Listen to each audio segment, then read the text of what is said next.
Okay, good morning, people. Good morning. Welcome back to the Bad In Show. So today we're doing it on a Saturday instead of the usual Friday, just to test out this new time slot. And I want to go back to bed. I'm fine. Yeah. I have normal people sleep. I had normal people sleep at the beginning of this week, and then you can guess what happened to that? You say that like every other week. Yeah, I guess. But Anyway, shall we get started? yeah, so we have a new Fako event, and we had a new live stream with our gacha stuff, and it was hilarious. And your gacha luck. What was that gacha luck? Bullshit.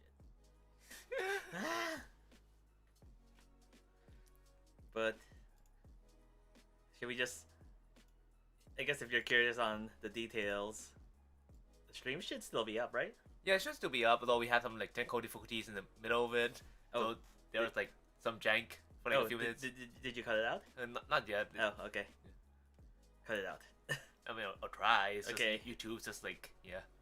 Oh, wait. There's a fly. Okay, there we go. Got it. So should we start off with Fako? Yeah, I guess start with Seiko. But yeah, like long story short, man, I got like I got like, those characters like so quickly, and Fuyu is just like. No. It was something. No. It was something. It's bullshit. Okay, so anyway, how much detail should we talk about? What? I barely played the event, so I don't really know what happened yet. Well, I guess we mentioned either on the last week or the previous week how like they were doing that rerun for the Liz trilogy. Yeah, so how's your list 5-star going out? They're saving her. I can feel it. 6-star Liz. 6-star Liz. 6-star Void Liz. Or Void means 0 though. No, that means infinity. Same thing, she's gonna be 0-star. Okay, so anyway, what was I gonna say? So basically, everyone was right. So they did bring back Liz Halloween. So now we have a new 4-star free servant, Ryder Elizabeth. I kind of wish she was a different class though. But Yeah, I wonder. Doesn't feel like Cinderella really fits with the whole like rider class. I don't know. well, I mean, it does. It makes a lot of sense actually. Oh, because of The the. carriage. Oh, I forgot about that part. Yeah, but my main thing is like, oh, but we already have Ryder Liz, Summer Carmilla. Yeah. So it's like, oh, I want her in a different class. I can do the full Liz support. Well, I guess it depends on if you count Kamura as like Liz or not. I mean, I'll count her as half. Yeah, I guess maybe. I'd rather have the full cast and then like jank it up with Carmilla if needed. That's what I would go with. That's true. Anyway, what was I gonna say? So new 4-star Liz. I think how is she? She seems okay so far, but it's hard to tell, especially when you have a bonus event damage. Yeah. She's single target, right? Yeah, she's single target, so she has like 100% bonus damage, like just during the event, and then a lot of times I've been using her with the 100% bonus damage CEs. So it's like, oh, she's like super powered. Oh wow. So anyway, I haven't used her much, but like she looks really pretty. yeah, I like the final ascension art for her. Oh yeah, actually, speaking of which, we also get a new Mystic Code. Like, what would you call it? Like, kind of pretty... nobility dress thingy? Kind of going to a ball, which fits the whole like Cinderella theme. Yeah, so that's pretty cool. Yeah, it looks pretty cute. So I do like the design, and the skills are pretty solid, I think. Yeah. Because it's like a Buster up plus an MP up on one skill, then some sort. It's one of those like very specific cleanses. Oh, am I? And what was I gonna say? What was it? Oh yeah, so it has a cleanse plus an MP like charge, Oh. and then an invuln. So it's pretty useful actually. Oh, were you gonna add to something else? What was I gonna say? Oh yeah, kind of want to change it to like a Berserker class or something. Oh, that would be pretty cool. Like we don't have a Berserker Elizabeth yet, right? No, we don't. Yeah, and also like it's like transforms, so it could be like, oh, she's in like rage mode or something. Which I mean, in her NP animation, she is kind of in rage mode, where she's like oh, like mirror who's pretty, and like shows like the enemy and just kicks it. Yeah, Actually, I'm not sure if are there any variants you've noticed for that one? I barely used her, so I only saw her like kick the mirror and then like shatter it. Because like I don't know if they would bother to do this, but I'm kind of curious if they have like an alternate for like if she's fighting herself. That'd be interesting. Yeah. But anyway, what was I gonna say? But she seems pretty all right for now. And I guess speaking of servants, there's two more. Zenobia. Zenobia? Yeah. Oh, okay. I guess got it mixed up. Yeah, because clearly we know your intentions. No, I seriously was not. I seriously got it mixed up. Oh, okay. I was not even like trying to make it like that like joke. Oh. Oh. Well, it could have been a Freudian shit. Maybe. I mean, I am the kind of person that gets like Freudian slips a lot. Yeah. Anyway, she's very thick. Like, oh yeah, we forgot to look up the artist, but like I feel like that's definitely a porn artist. Oh my god. Like the way like I feel like that art style looks very familiar too. I mean, you could look it up while I'm talking. So actually, I was looking this up randomly. It's like, oh, I wasn't actually familiar with the character before. Yeah. But I guess she's historical. Oh. Or at least like one of that like mythological / historical where you're not really sure type thing. I think historical though. But yeah, like, those abs and like the tone like and then like the back and front and everything's just like Well, anyway, I'm not sure if this falls into one of your fetishes, but okay, so I looked it up historically. Yeah. So she was a queen or whatever. Yeah. But at some point, like, I don't remember the details, but she gets defeated or something, and she gets paraded around. So you know exactly what I'm thinking. This is just like those porn dojins! Yeah.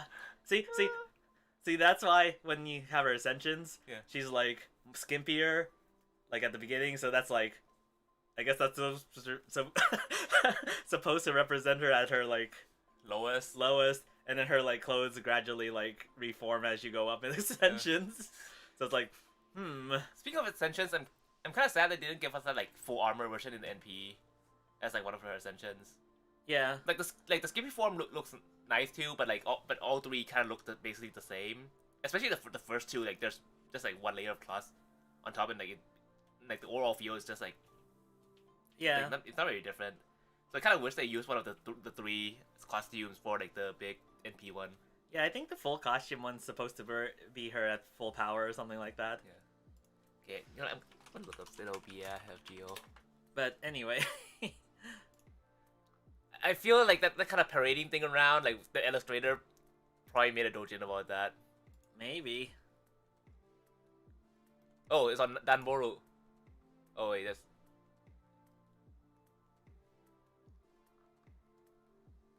Okay. Well, that's a lot of art. Oh, so maybe. Oh, wait, is this our Pixiv? Wait, why don't you go to her profile instead? Oh, on where? No, on anything. Just go hit the question mark.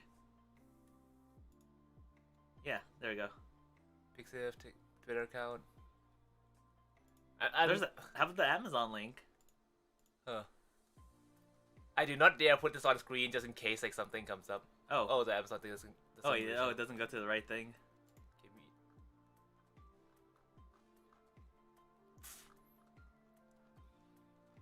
Well, it's not quite full on porn yet, but okay, that does look like a porn thing. Oh wait, that's an official thing. It's cultured. That's the main point. Wait, Figure Order Epic of Remnant Seraph. Wait, so I guess there's the official artist for that? Oh, are they? Maybe? Oh, so is that the person responsible for the melt butt? Maybe. The melt butt? Illustrations. Oh, they do a lot of Fako stuff. This person's really cultured. Oh. We'll leave that to your imaginations / Google.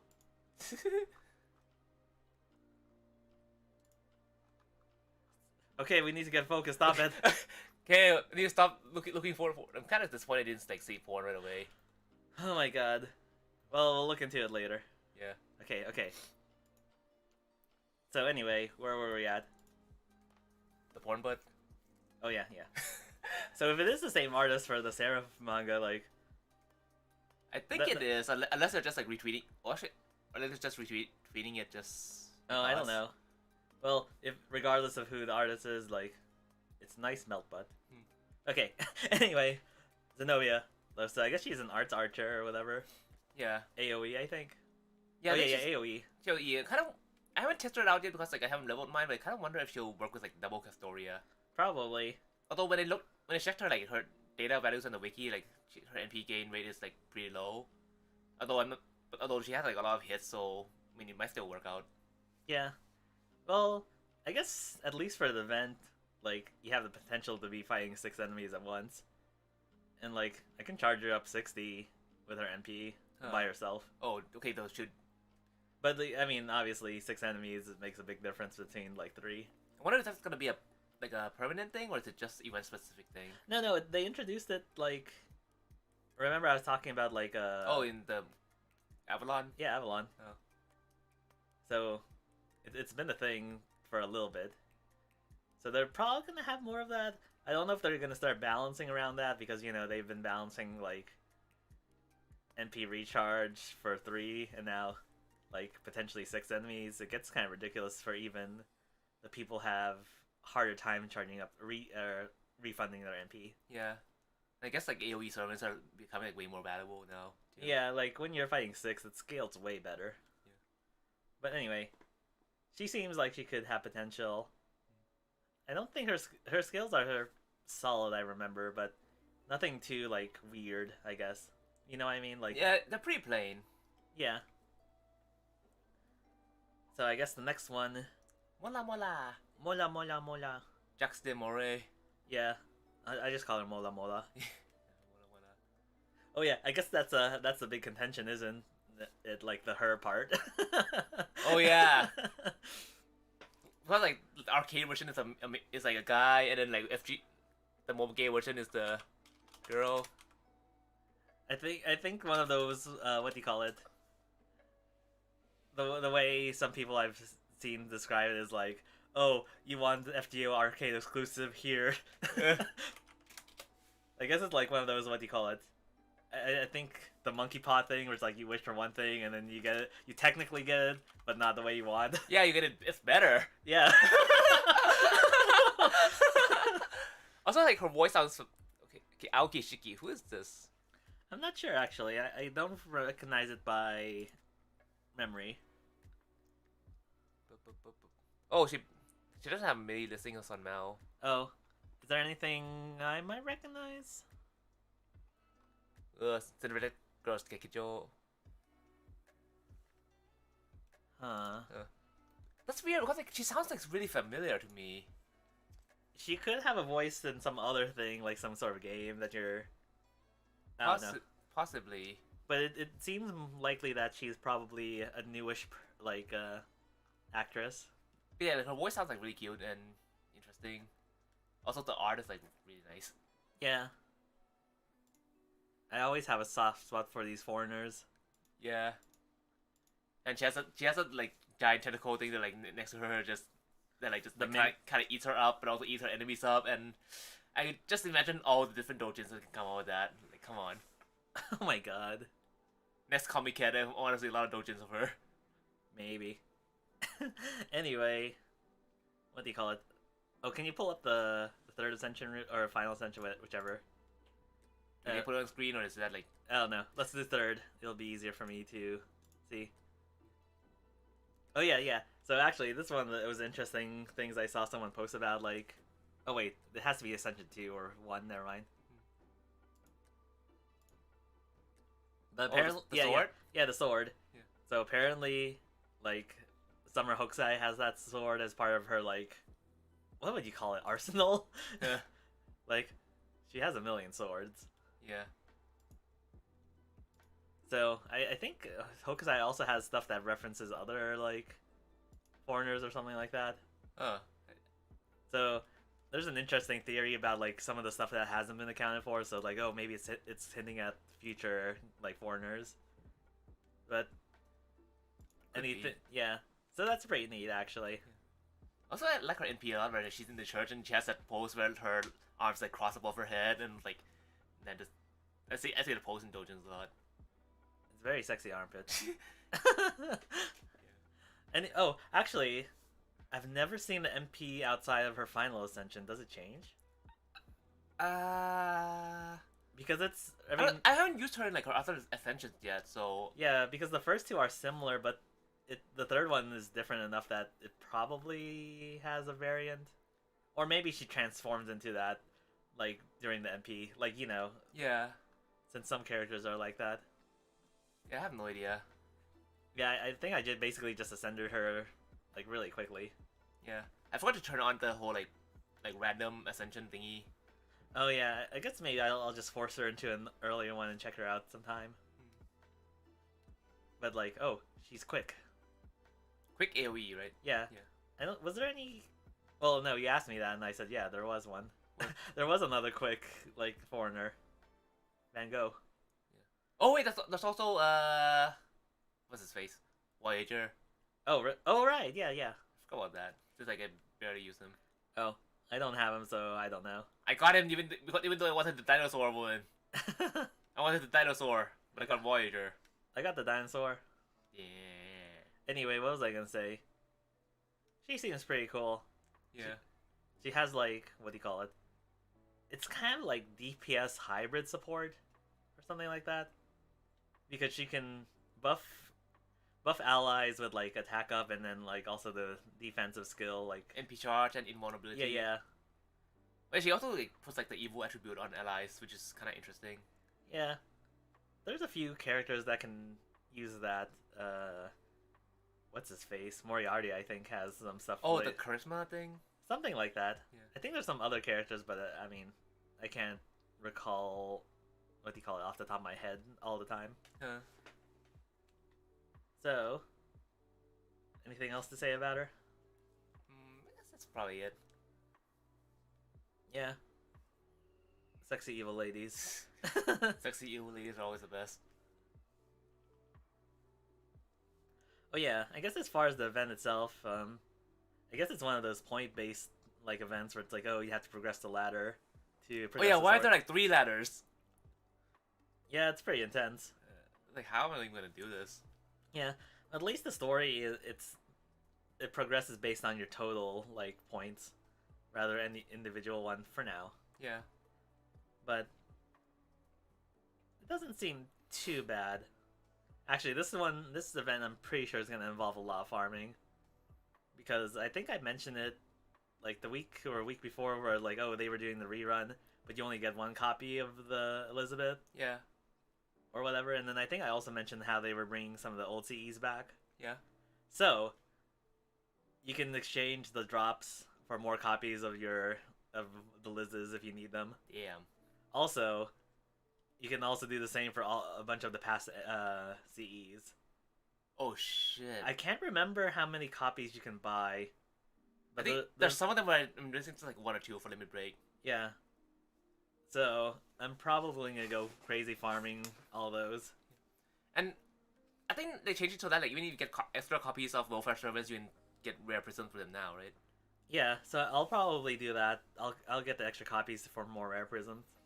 Not that I've ever used them, but oh well. I just want it. I mean, when it has some left over, I just use it for crystallized lore. Oh. But like you can, like crystallized lore are such like time gated material. I guess that's true. But I guess the main point is they're valuable, without actually having to burn a servant that you might use. Yeah, but NP6 though. No, I guess that's what I'm saying. Like, I guess if you already have the free servants, like they're safe to burn without like. Any... Yeah, I have NP6 like not free servants too though. I don't burn them. I keep them. All of them? Yeah. Wait, why? I don't know. So I can keep track of which MP level they're at. But you can be using all those rare prisms. I have 100. What? Yeah. Rare prisms? Yeah. Wait, where the hell do you get those 100 rare prisms? Yeah, it's called doing the events consistently. Wait, you get rare prisms on events now? How many? What do you call it? Reruns have we had? You just said we get rare prisms for your duplicate servants. Oh yeah. Oh, Yeah, exactly. So I've been hoarding them. that still shouldn't be enough for 100, though. Yeah. Command codes, you also get. Yeah. Plus, sometimes they just give it out for random stuff. Damn. Well, yeah, I guess I tend not to like play reruns that much nowadays. Yeah, exactly. Now you regret it. But my light novels. I need to be reading my light novels. Light novels will read themselves. Yeah, now they will always be like Yen Audio. Maybe. They should sponsor us, goddammit. Maybe you should try one out and then do a review of it. Maybe. I think they have Saga of Tanya the Evil and SAO. I don't know about what else they have. I'm for, assuming like, it's in English. Yeah, You know what would be funny? if it's in Japanese. If they put it in Japanese and they also give you like a script so you can read along, therefore defeating the whole point. Actually, I would actually prefer that because like not prefer, but like I actually really want that because that would help a lot with like trying to learn Japanese. Well, I'm sure there's people who would like that, but like that kind of defeats the purpose of like audiobooks for most people. Yeah. So it's like, oh, It wouldn't be an audiobook, it would be a study resource. I guess it would be more like, what do you call it? Oh, no, it wouldn't be like an audio drama too, because those usually don't come with the scripts. They're usually just. It would be like those like fan sub drama CDs. Oh yeah. Oh yeah, I missed those. Those. It's like a video file where it just has subtitles and everything's just black. Well, sometimes you're fancy and then you put like an image, like, and then you swap it every now and then. Oh man, those were the good old days. I think I only saw like one or two though, because it felt kind of weird. I have a few of those somewhere. Yeah. Man, the good old days. Kids have it so easy. Wait, do we? I mean, I feel like drama CDs just vanished off the English sphere. Yeah, exactly. It was definitely a joke. Okay. Because yeah, like I read a lot of light novels, and then sometimes like in the afterward they're like, oh, we have a drama CD coming out with this volume, and I'm like, what, where, how do I get this? Yeah, I feel like on one hand, like, what do you call it? In terms of the Western scene or whatever, like obviously, like otaku stuff in general has grown. But at the same time, because of, obviously you have to focus on commercial stuff to pay the bills or whatever. Or not pay your translators. Whatever you want. Too real. Anyway, it's a lot of times the more niche stuff like falls to the wayside. Yeah. Just like that. That's why we need to go live in Japan. Oh my god. So... is that gonna instantly teach you Nihonese? Maybe. I mean, actually for real though, if I actually had like lived in Japan for a while, I think I'll probably pick up the language like way faster. Just like because I would just be surrounded by it. Theoretically. Maybe. I mean, I can't really speak from experience because like by the time I came to America, I was already like fluent in English. Yeah. It could also be a case of like you just become one of those like stereotypical foreigners. That like live in Japan for years and still can't speak a word Japanese. Oh, I was thinking more like, how would I put it? Konnichiwa. Damn. Konbini wa doko desu ka? If I ever become like that, kill me. Just kill me. Just put a bullet in my brain and end my suffering. No, we have to do. Oh my god, no, don't say it! Don't say it! Don't say it! You have to do Sudoku! Fuck you! Fuck you!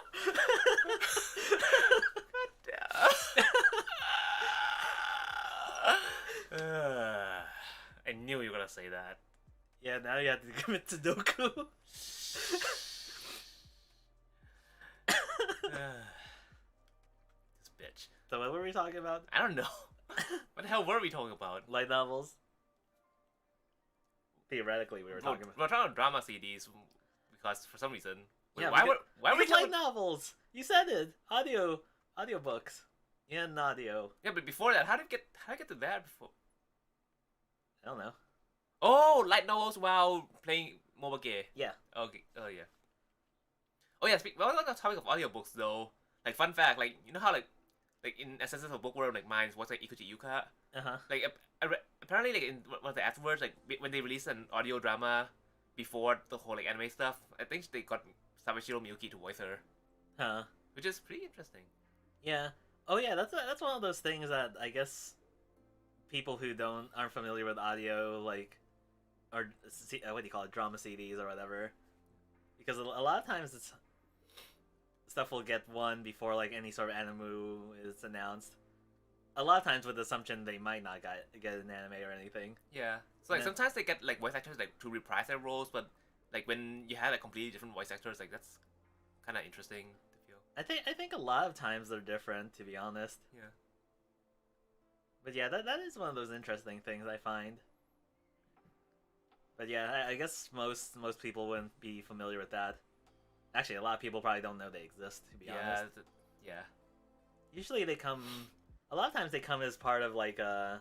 A special edition volume, like Oh. like a first print bonus. Oh, etc. I guess that's too. I was thinking sometimes they're separate, but sometimes they're also included as like part of a single or something, as like a third track or something like that. Oh. That sort of thing. Oh yeah, there's that too. But I guess usually that's. Or sometimes you need to buy the Blu-ray box set. Oh yeah. Just like those gay ass ones. Well, they weren't completely audio. They had like illustrations to go with it, but it was, you know. Oh, I think I saw some of those. The one where they made like the loose cross dress. Oh, that might have been one of them. That's the only one I remember. Yeah.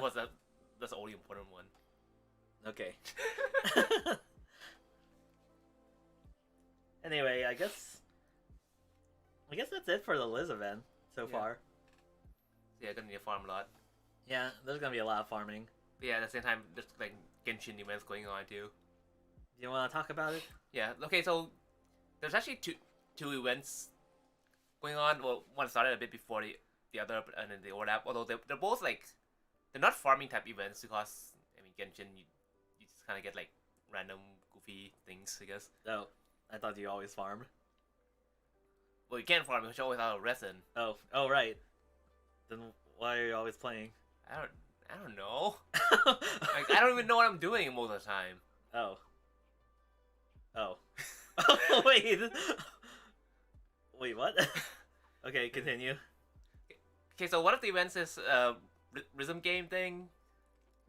I mean, I like rhythm games a lot, so like that was interesting for me, and the concept was pretty nice. Like you go to different locations, and then like you play this like ancient instrument thing, and then it's kind of like you're getting a duet with like another character who plays behind you. Uh-huh. So the concept was nice, but the implementation was just like so jank. Like, in what sense? Okay, well first of all, like a lot of the beat mapping was kind of bad. Like mapping the notes to, like the actual like beat of the song. Like they don't match? Is that what it is, or? Yeah. Okay. Well, it's all depends. Like some of the songs were okay, but then like one of the like the one for like Sanko no Miya Kokomi, like the Umi character, Uh-huh. like her song, like just the beat mapping is just like horrible.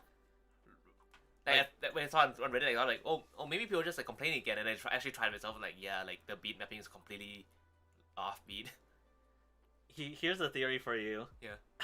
What if those are mapped not to like that version? What if it's like Chinese language or something like that? No, there's no vocals. There's no vocals? They're all instrumentals. Oh. I mean, they're all part. They're all kind of like the redone like background music tracks. Okay, I got nothing then. Yeah. So yeah, and like the different songs have like varying degrees of like jankness, but that one was like really horrible. That so many people say that like they had to like turn off the sound and just do it just by eye. Oh, so it becomes harder if you try to. Yeah, it's harder with the sound. Like it's like so bad. You should rank these songs, like from like least janky to most jank. But yeah, like that's already like the big issue. But then there's another big issue in that, like just from the interface. Actually, I'm gonna pull it up. Okay, so this is the interface where you have like two sides, like the sad W keys on one side and then the JKL I thing. Yeah. So you're basically playing with like two hands, and since they're separate parts, it's kind of like, oh, you have to look on one side and like you have to look at the other side, and it can't really focus my eyes on like both sides at the same time. So wait, how do you know when to press it exactly? Oh, is my head in the way? No. Okay. But yeah, like you get these like circles and like you move it in, which is really annoying because like when it starts to overlap, then like it's really hard to tell which node is supposed to come first. Oh, I see. Actually, is there a hard difficulty one?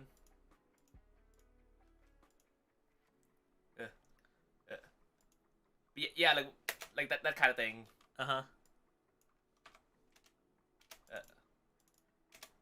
It's like that. Like when it has like a whole bunch of like overlapping ones, and some nodes like they have like two nodes going for the same button.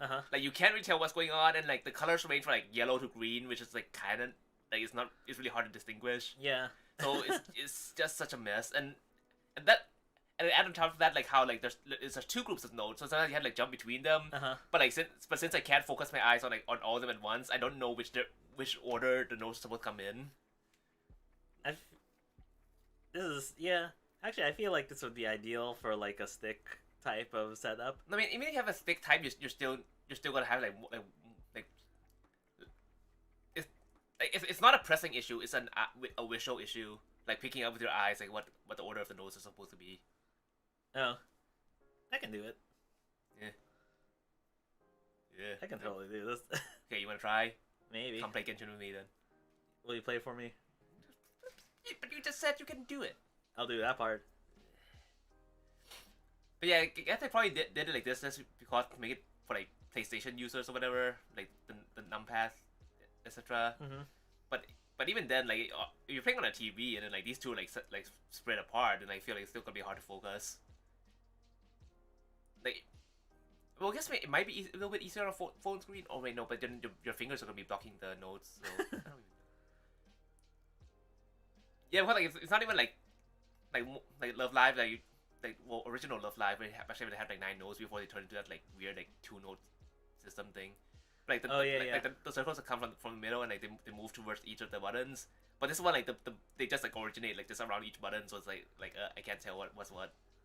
And then like when you have like two, like when you're like, well, here in the screenshot like you can see like, oh, like this circle's bigger than this one. But like in practice, like when you're actually just playing it and like everything's moving, it makes it a lot like more confusing. That's pretty goofy. Yeah. So yeah, because of all.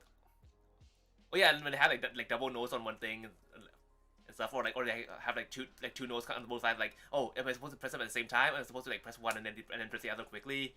And so it's kind of like you just have to like remember what each part, and you can't really do it like on the fly. I mean, it's still like full combo like stuff because I'm me, but yeah, it's like the jankness is just kind of annoying. Or maybe that's a feature. Maybe. But yeah, I like rhythm games, so I was like pretty excited for this. But then, yeah, the implementation is just pretty bad. Maybe they'll fix it. Yeah. Oh yeah, they also gave like an instrument that you can play in game. Although it's kind of like it's mapped to like the keyboard keys like QWERTY, ASD, FG, CX, blah blah blah thing. So there's like a bunch of like different keys, and they're kind of just aligned by like the first key in each row. But then like on most keyboards, the keys are staggered, so they're not like ortholinear. Like ortholinear keyboards where they have like the columns be completely straight, like those are pretty rare niche keyboards. So it gets really confusing trying to play it, and I feel like you probably can't play a good song on that unless you just record a script through like some sort of like macro program and just have it like automatically do it for you. I mean, it's still cool that they give it to you, but like it's just like hard to play. Someone's gonna find out a way.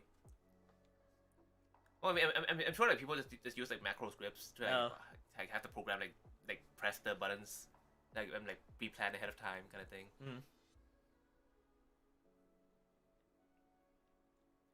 But, yeah, and then we have another event that's like kind of like this kind of dungeon exploring thing, which is pretty fun. Although like a lot of it's like time gated still. And people are clamoring for it to be like oh, like Genshin should make this end game content, blah blah blah thing. Like in the sense of they like it that much, or Well, they like it, but also like people are clamoring for like quote unquote end game content, like in MMO where like you have like raids or like stuff like to grind at the end. But but Genshin's not meant to be like a grindy game. It's supposed to be meant more like a casual like mobile game type thing. So So wait, why are people treating it that way? because people are dumb. Oh, okay. Like people are trying to turn like Genshin into like an MMO, and I feel like the people who complain about it are usually the people who are just like have no life and just like play hardcore like all the time, and they're like, man, give us more things like so that we can like be constantly be playing this. I mean, I can kind of understand it because like I'm addicted to it too, but at the same time, it's like having limits means like oh I can just like play this casually and like not feel like I'm missing out instead of like having like farm like constantly like try to keep up with everyone. Yeah. I mean, I wish they give us more resin, but like apart from that, like yeah. Right. I guess it's always a weird balance between that sort of thing. Yeah. But yeah, I guess design wise, it's more like a mobile game type of situation. So the irony is that like the mobile controls are like kind of shit. Well, I mean, I guess people who are used to like playing like games on their phones are probably okay with it, but like for me, it's just like so hard to control. Mm-hmm. So I guess that's it as far as that's concerned. Yeah, probably. Oh yeah, I think that when you can get that like that free. Well, I guess they're not technically servants, but I just keep calling like every character like servants for like mobile game type stuff. Yes, they're all servants. Everyone's a servant. But yeah, you get that like hot like rock star girl. Okay. So you should play maybe get her. We'll see. I guess that's the Genshin's recap. Yeah. Is there anything new for Precone, or is it still just like reruns? Well, right now what do you call it? It's the clan battle thingy. Oh, that thing. So, yeah, it's a thing. Clan battles are always the same every time, right? Pretty much. I don't know actually. Oh yeah, you didn't join a clan, did you? Wait, what? I did at some point. Oh, okay. But just like I just do it and it's like go hope for the best. Yeah. Okay, light novels. Okay, this one I read was like pretty fun. So it's Helmo so it's basically this guy, he's like one of those like typical like games back in the day, they used to be so hard. You need to like expend hours trying to get this item, blah blah blah. Like kids these days have it so easy. Like these games are just like AFK games nowadays. So he's like that kind of guy. I mean, some games are literally AFK. Yeah. Yeah, I've seen so many ads for these AFK games, like AFK Arena. Yeah, literally don't do anything. It's literally in the name of the game, like AFK Arena. Yeah, so he ain't wrong. Yeah. Okay, boomer. But yeah, he's like a boomer gamer, so he's complaining about like man, I want like a game on like Helmo or whatever, so he searches for it and then finds this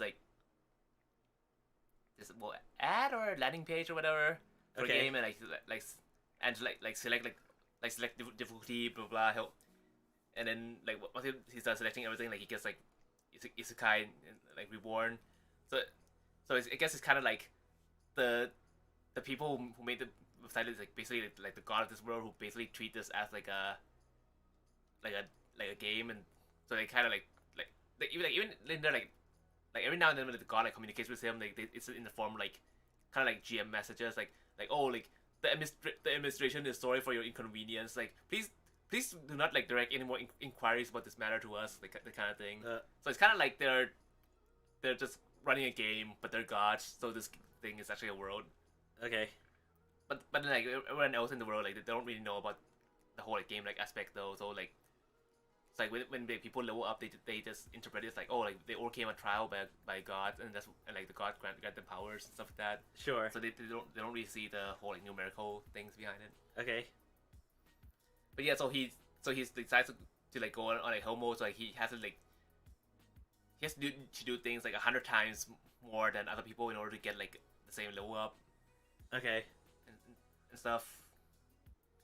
And and also like because of his class, like he's supposed to be a summoner, and like so the only option is to be a serf, so he gets put into like a serf family too. Uh-huh. And so like a lot of it's just him trying to like figure out his powers, but the more interesting part is how he has relationships with like his family and with like the community around him. Like this girl on the cover, like she gets her class with like a sword lord or something like that. So like she's like super energetic and strong, and then like her parents like who are also serfs, like there's like it's they're like even the big like strong dad's like, no, I can't play with her anymore, like she's too tired. And like hey boy, like take care of her for me, kind of thing. They just give her away? No, they just send her like play at his house like every day, and like when the boy's like, oh, I can't play for like this day, so like and the girl's like kind of sad, but like in the background like you see the dad like crying because he's gonna like, ah, shit, I'm gonna be beat up by my own daughter. Dang. But and then you have a lot of things where like there's stuff between like the difference between like serfs and like regular commoners, and then and stuff, and how like his like at some point his father, like, he's part of like a boar hunting party, Yeah. and like he gets injured because of some of like the commoners who insisted on joining the serf hunting party. Okay.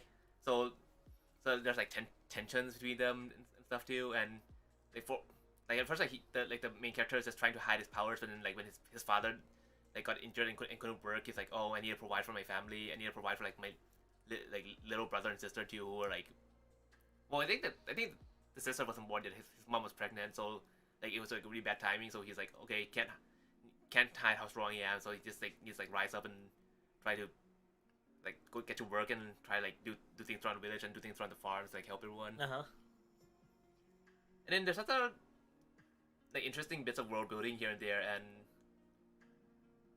like there's hints of like when like because of the whole like sword lord thing and other things about their like developing like frontier village, like nobles and knights start to get involved, so like he starts having like getting a kind of like a doorway opening towards like a higher places in life kind of thing. So it's, Okay. yeah, I think so I don't really care too much for the overpowered parts, but I feel like the whole societal aspect is the strong point for this like story for me. Okay. So, actually, speaking of which, yeah. So it's literally the difficulty just like, oh, it just, what do you call it? I need to grind more. Yeah. Okay. Yeah. So if, for example, like someone needs to do like 100 thing, like do 100 like I don't know, sword swings or stone throws or whatever to get a skill, like he needs to do it like 10,000 times kind of thing. Okay. Man. But yeah, since he like trying to like min max things since he was a kid, like he still ends up being stronger than most people anyways. I so see. It's one of those things where like it's a handicap, but is it really? That one, I'm a little sus about that. Yeah. I mean, if he was on like normal mode, then he would like be like way stronger than he was now. But if he's just comparing like people around him, then like he's still like pretty damn strong because like he knows that like it's a system, like he knows how to do this. Whereas everyone else for everyone else like the whole like power thing just feels like, oh, it's just some like god granted things, and they don't really think about it as a thing you can like train towards. So just by having knowledge of like the game like system, he's already like leagues ahead of everyone despite being on hell mode. Okay, because anyway, I guess this is gonna go into a more meta type of thing. Yeah. Because clearly, the author must be like interested in this sort of thing. Yeah. Or probably they like those old school games. Probably. But I guess that's one of those things where it's like, what constitutes hard differs between people. Yeah. Because in my mind, that sort of thing isn't hard. It's just tedious. Yeah. Yeah, like for him, like hell mode is just like tedious work. Yeah. So in my mind, hard mode is like, you die. We're not gonna like start you off like where you left off. You're gonna restart the whole game. Like that sort of thing. Or, he did mention that kind of thing too. Like back in my day, like when you die in a game, like you lose so much stuff. Whereas nowadays you just like just respawn and like have everything intact. Yeah. Kind of thing. So I'm thinking more like that. Enemies way stronger than you. Yeah. Like that sort of thing. Yeah. Not just like being a time sink. Yeah. Okay, anyway. That's my rant. Yeah. Actually, you know what? Oh, what was that thing? That Kusoke? no, overly cautious. Oh, only cautious hero. That's what I consider hard in my mind. It's like the world is literally like balanced against you, Yeah. like that sort of thing. Anyway, Okay. But yeah, interesting story. I really want to see like the next volume soon.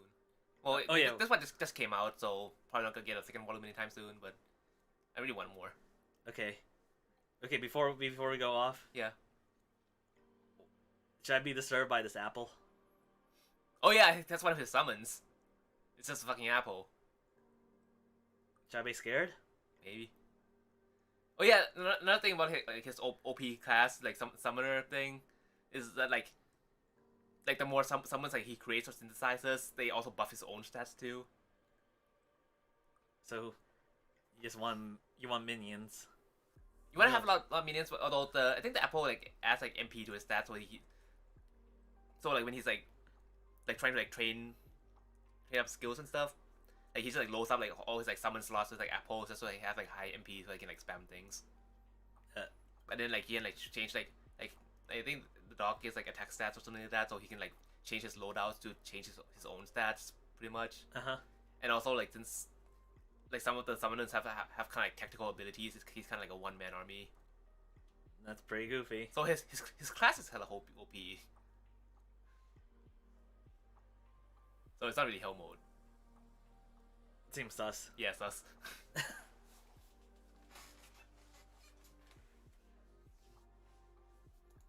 And oh yeah, third volume was pizza.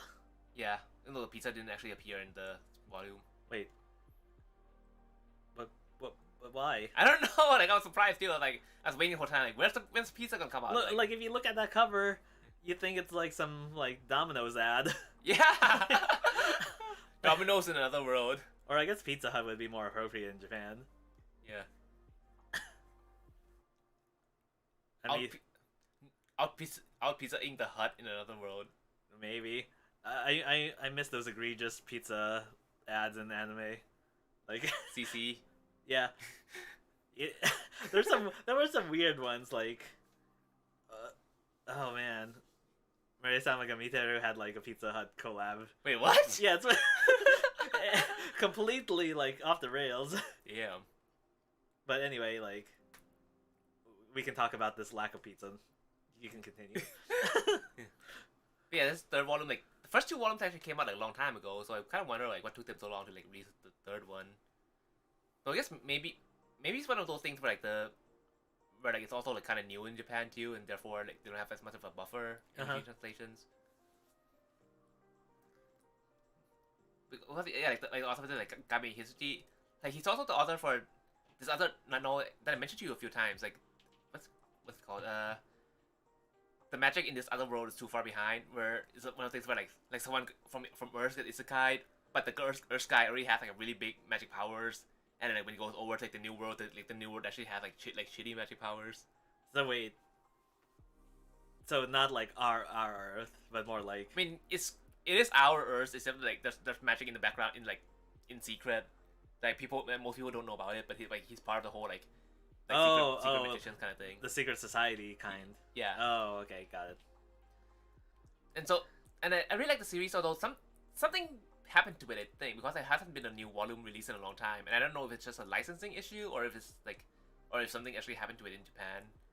So, but for whatever reason, like the series kind of got cut off, so I was sad. So like when I saw this one, like oh, same author, like maybe so I decided to pick it up and like maybe, and hopefully this one will stay on again. Well, maybe if they're being written at the same time, maybe just like switching between them. I don't think I saw them being done at the same time because it was like the other series got like disappeared for a while and then like this one started like popping up. Oh, okay. Yeah. So but yeah, like the thing that drew me a lot about the previous series and this one too. But like this author, he's really intricate in his whole like magical systems and world building. So like even in the previous series, there's many different schools of magic and like different things that they've used in different worlds and like different things that ways like gods play into it, and both both in terms of like the whole like quote unquote like scientific ish math, and also like really conceptualized magic that like relies on like invocations of like some some legendary concept and stuff like that. Uh-huh. So it's really well thought out, and it's really interesting to see how everything gets weaved together, and yeah, it's just like just so it's really complicated, but in a good way. That reading it just kind of like leaves you in awe at like how everything's like done. So I was really hoping for the same thing, and like this one like it has like a really like interesting like magic system in phase two that I really like. So like, Do you need a tech manual to understand it? probably, but yeah, like this guy's like so creative. Like for this series in particular, like everything in the world like originated from like these scripts and like letters and words and stuff. So it's kind of like Aquarian logos. Okay, sure. But we don't talk about Aquarian logos in this household. Okay. Well, I guess we'll talk about Arceus. Yeah, sure. So it's the whole thing about like like words and letters have power, and there's this set of text in like the elder tongue called like the ancient chronicles and stuff. So like so magicians basically have to like study these texts and then come up with spells that use said old tongue, and then like and use words. Use like the old words and like try like temper and create a spell, but then each word has all like flow within each other, and then even though then like each word that's like the literal meaning, but there's also like the conceptual meaning based on like which stories and tales it came from within the ancient chronicles, which all affects like how that word will interact with the other words in the spell, and it's just like really like good. It's really complicated, but it's also like really beautifully woven in a way that's just like really like interesting for me. Do you actually see these words like in the text itself, or is it only like you know they exist, but you as a reader don't know like what the language is? Like you as a reader don't really see it as much, but everything's like presented in a way where like you don't like it doesn't make you like go study like an entire manual. Yeah. But everything's presented in a way that like makes you like gives that it both keeps it simple enough that you can read and have fun enjoying the story, but at the same time like you really get a feel for how deep and like interwoven everything is. So like the presentation is done really well in that regard. Oh, okay. I wasn't sure if you were getting to the point where you can start making your own spells. Well, I mean the characters do, but like you yourself. Yeah, that's what I mean. You yourself, you can't really do that. Okay. Well, because I mean, like you literally have like pour over like several tomes of like old scripts to be able to do that. Okay. But yeah, like it's a really nice combination of like complicated world building that's also like really consistent at the same time, but also like the way it's presented. What's like a lot of times where like even if someone has like really good world building, if they don't present it well, then it just like sounds like a mess. But this one is done really well, and so I feel like you would be interested in this a lot because like both this series and the previous series, like this guy he just comes up with like really creative like magical systems. So I feel like it's the kind of thing you would like. Maybe it's hard to say. Yeah, and like the story and the characters and everything are like really fun too. Like the main character that like he's also kind of like sort of isekai, but he's like he has these memories, but he's not really sure if it's himself or not, kind of thing. Okay. But he's practically isekai, I guess. But but like he's born into this long noble family of military people, and then, but he has like low amounts of aether, which is I mean it's basically like mana MP points, I guess. Okay, sure. So he has like low amounts of it, whereas like his sister has a ton. So his parents just like disinherited him and just treat him as trash. Okay. And they're just like cruel to him. So a lot of us what's motivating him is to like, man, I want to like rise up in this world so I can like beat the shit up and like smack get really successful and like smack my parents in the face with like the success. So it's like, you know, made me late.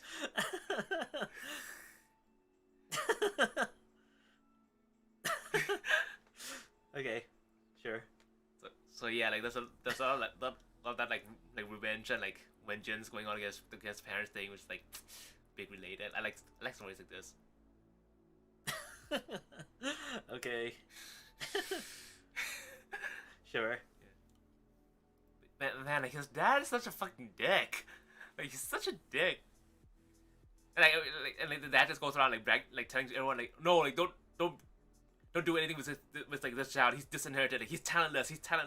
And like whereas everyone else like they run into him and it's like oh, it's this talentless dude, and then he does some like crazy shit and the guy's like wait, what the hell is up with these rumors about him being talentless? Like the fuck's going on? So wait, why didn't they kill off this kid before? I mean they're nobles like and like everyone already knows that he exists. Yeah. So like if they kill him off, then you know it brings more trouble than it's worth. Yeah. Okay. Well, depending on other societies, it's perfectly normal. Yeah, but yeah, I know what you're saying, but like. But yeah, like it's a lot of like other cool characters and stuff too, and like he also gets like some assistant helpers and stuff that like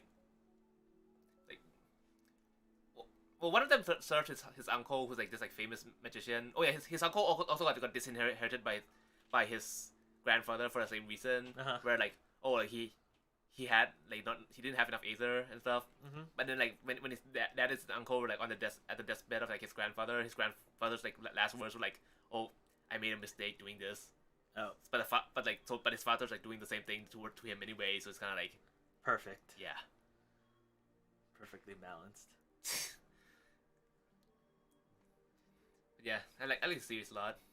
And then man, I think the fourth volumes are coming out again to next year though. Oh yeah, this one is getting an anime soon.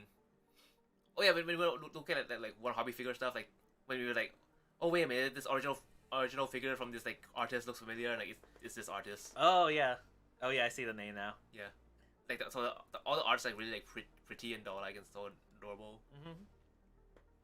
But yeah, this one like it's kind of like MMO turning into a real world thing. Okay. And like oh yeah, like remember how you talk about like man these like MMO things that don't have enough like joke characters and stuff like that. No, okay.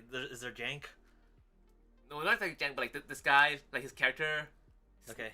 His name is like the main character. The main character is like Avatar. It's just like old wise man like magician named Dan Both. Like Dumbledore and Gandalf mixed together. Oh.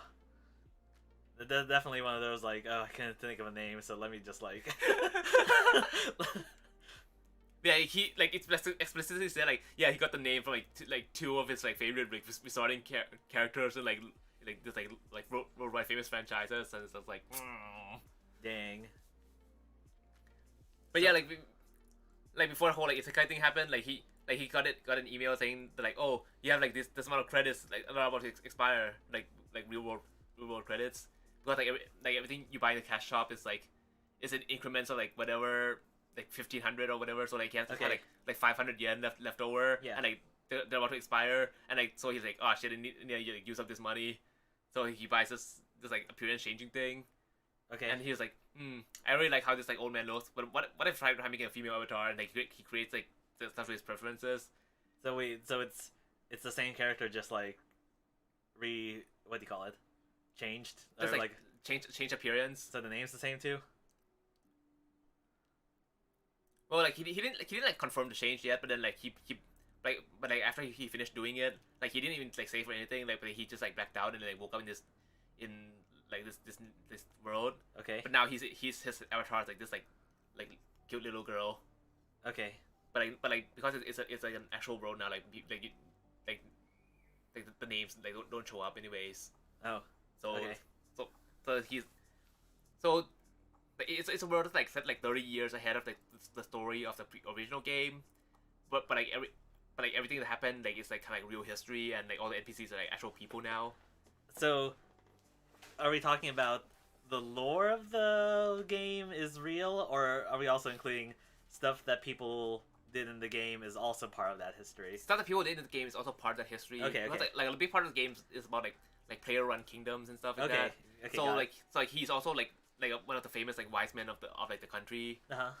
But then now he's this girl, and he's like, oh man, I don't want to like lose face, so like And they're like, man, what are people gonna think if they find out that like this like big grizzly old man like turned into this little girl? So he's just ended up like calling himself like the pupil instead. Okay, got it.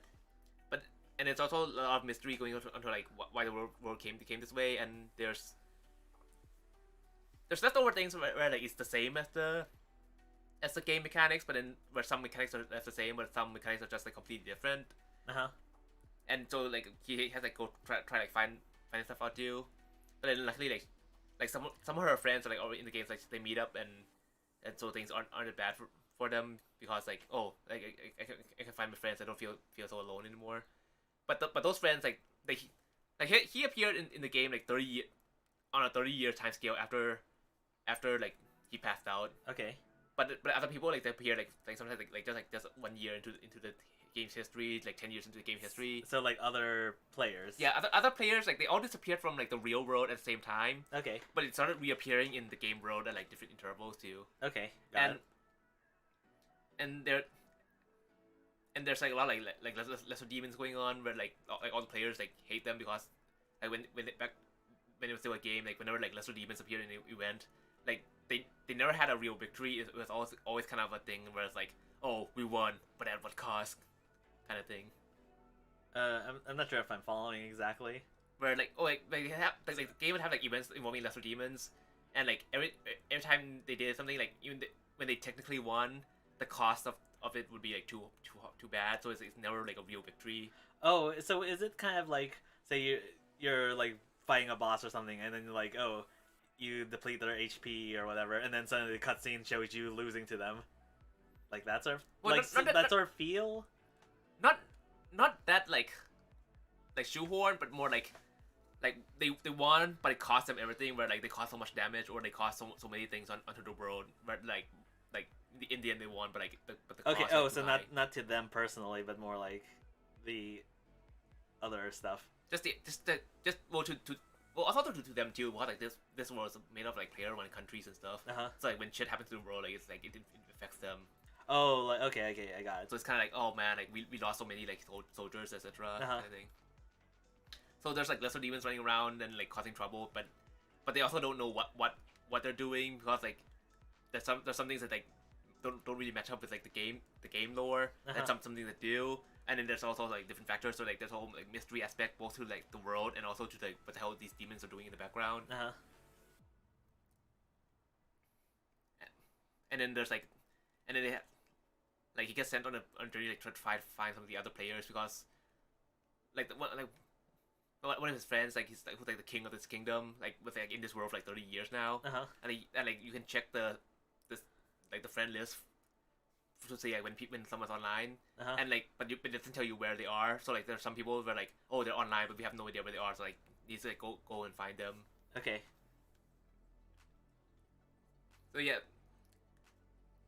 the writing isn't as solid as I would like, but the world building is still like really nice, and there are like some characters that are like really like interesting and have like good interactions with each other here and there.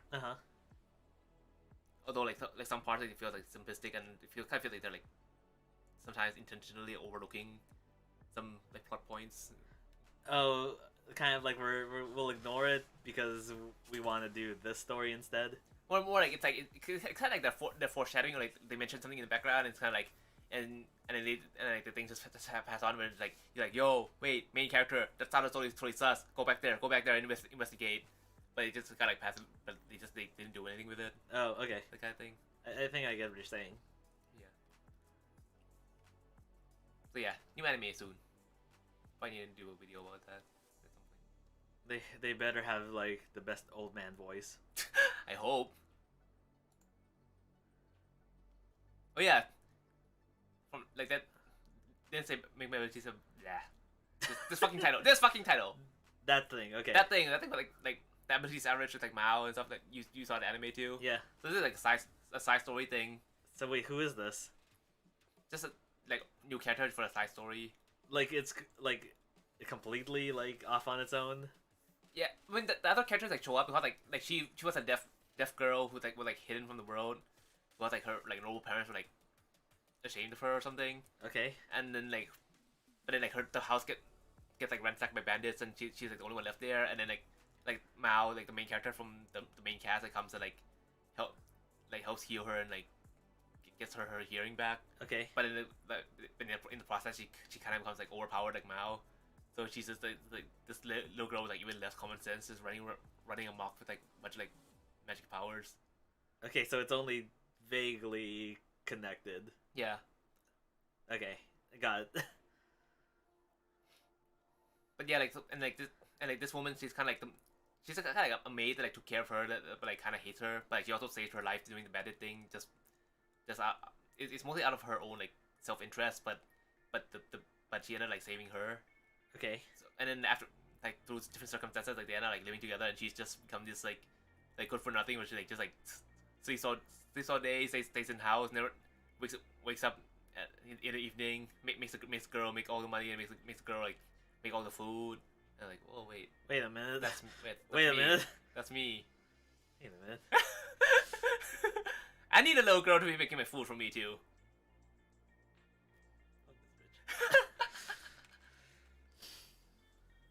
But yeah, like the mainline story is getting kind of like repetitive and, well, not necessarily boring. It's still kind of fun, but it's not really memorable, I guess. So it's just kind of random. Yeah, so having this like side story that's like focuses on the new cast is actually more interesting, and like because of her circumstances and how they end up like living together, and there's some other like dangerous things because of how like her family got attacked. So I feel like it's kind of a solid story. I didn't finish it yet, so like I'm almost at the end. So is it just like a one-off volume? Seems like it. I mean, it doesn't say like volume 1, volume 2. Oh, okay. Oh yeah, also the author's like different. Okay. I mean, they have the same like illustrator, but like the author's like someone new. Uh-huh. And they also brought in like a character that's like was present in like the main line story for, I think, the first volume. Uh-huh. I think he showed up a few times after that too, but like he was pretty prominent in the first volume, and then you just kind of like forget about him. But he shows up in here again, and so like you get to see more like a new side of him. Well, not necessarily a new side, but like you get to see more detail of like how he's like helping out people in the slums and like taking care of little kids and stuff like that. So it's pretty heartwarming. Okay. So yeah, I think it's a pretty nice like side story companion thing. And oh yeah, cuckoos. So I guess we're done with the light novel stuff. Yeah, I forgot to take screenshots of like the actual Love Live Superstar episode. But yeah, we finished Love Live Superstar. I think it was 2 episodes, right? That we did since last time. Something like that. I think so, right? Yeah. Because I believe it was the elementary school one, right? Oh yeah! Oh my god, the trauma one. Yeah. Oh god, that was. So they're like she's like, oh, I have trauma for like not being able to sing on stage at this elementary school, and like then the friend's just like, okay, we're gonna send you on there alone. Yeah. It's like, the fuck, mate. Yeah. Like, you want to make this worse? Yeah, I kind of like the whole idea where, like, I guess, yeah, it would be the first episode, right? Where it's like, oh, we see her with that problem, but then like, oh, she ends up being able to sing. Yeah. But then it's like, oh, they go back to it. It's like, oh, she was only able to sing because like she had like someone there with her. Yeah. That sort of thing. Because I feel like that kind of makes it even stronger. The whole idea of like being all alone, trying, you know. Yeah. But I guess it's also a big like departure from like other anime because like most anime just like, oh, I can't sing, but then like, oh, now I have friends, now I can do this thing, and like it's like, oh, we're all happy, blah blah.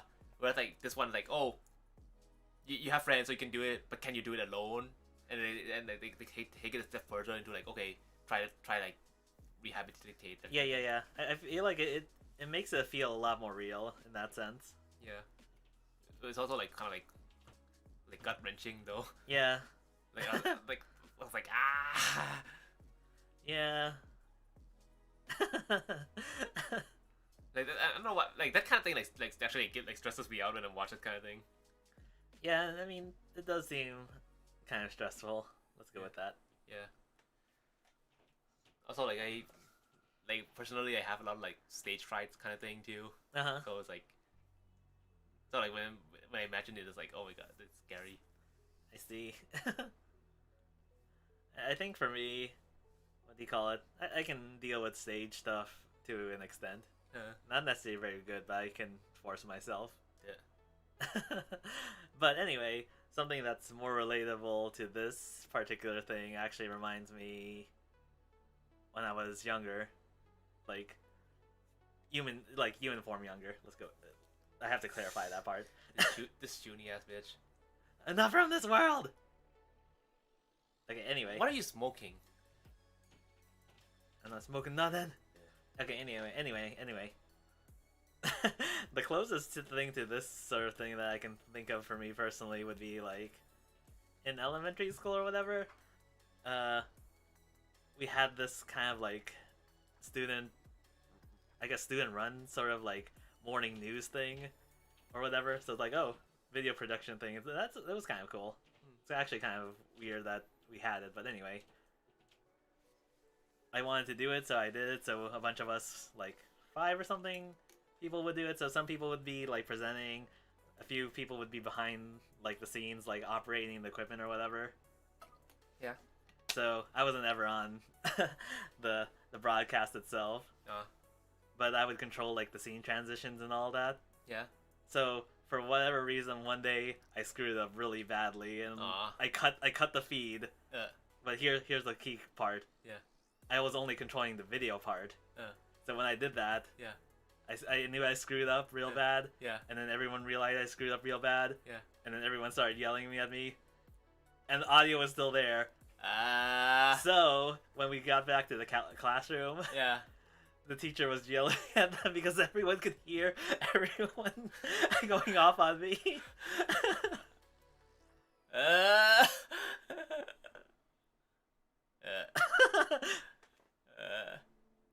Did the teacher yell at you or just the other ones? No, the other ones. Okay, so you were fine, sort of.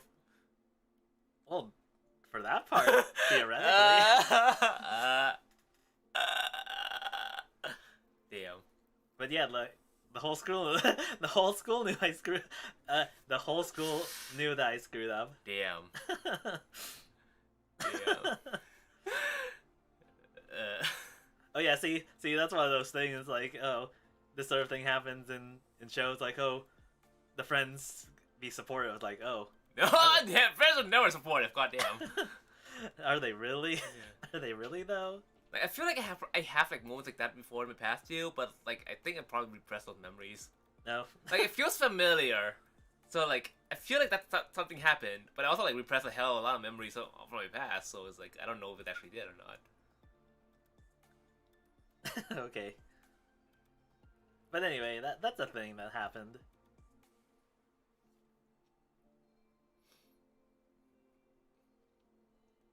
It's a lot more tolerable if I'm on my own, to be honest. Yeah.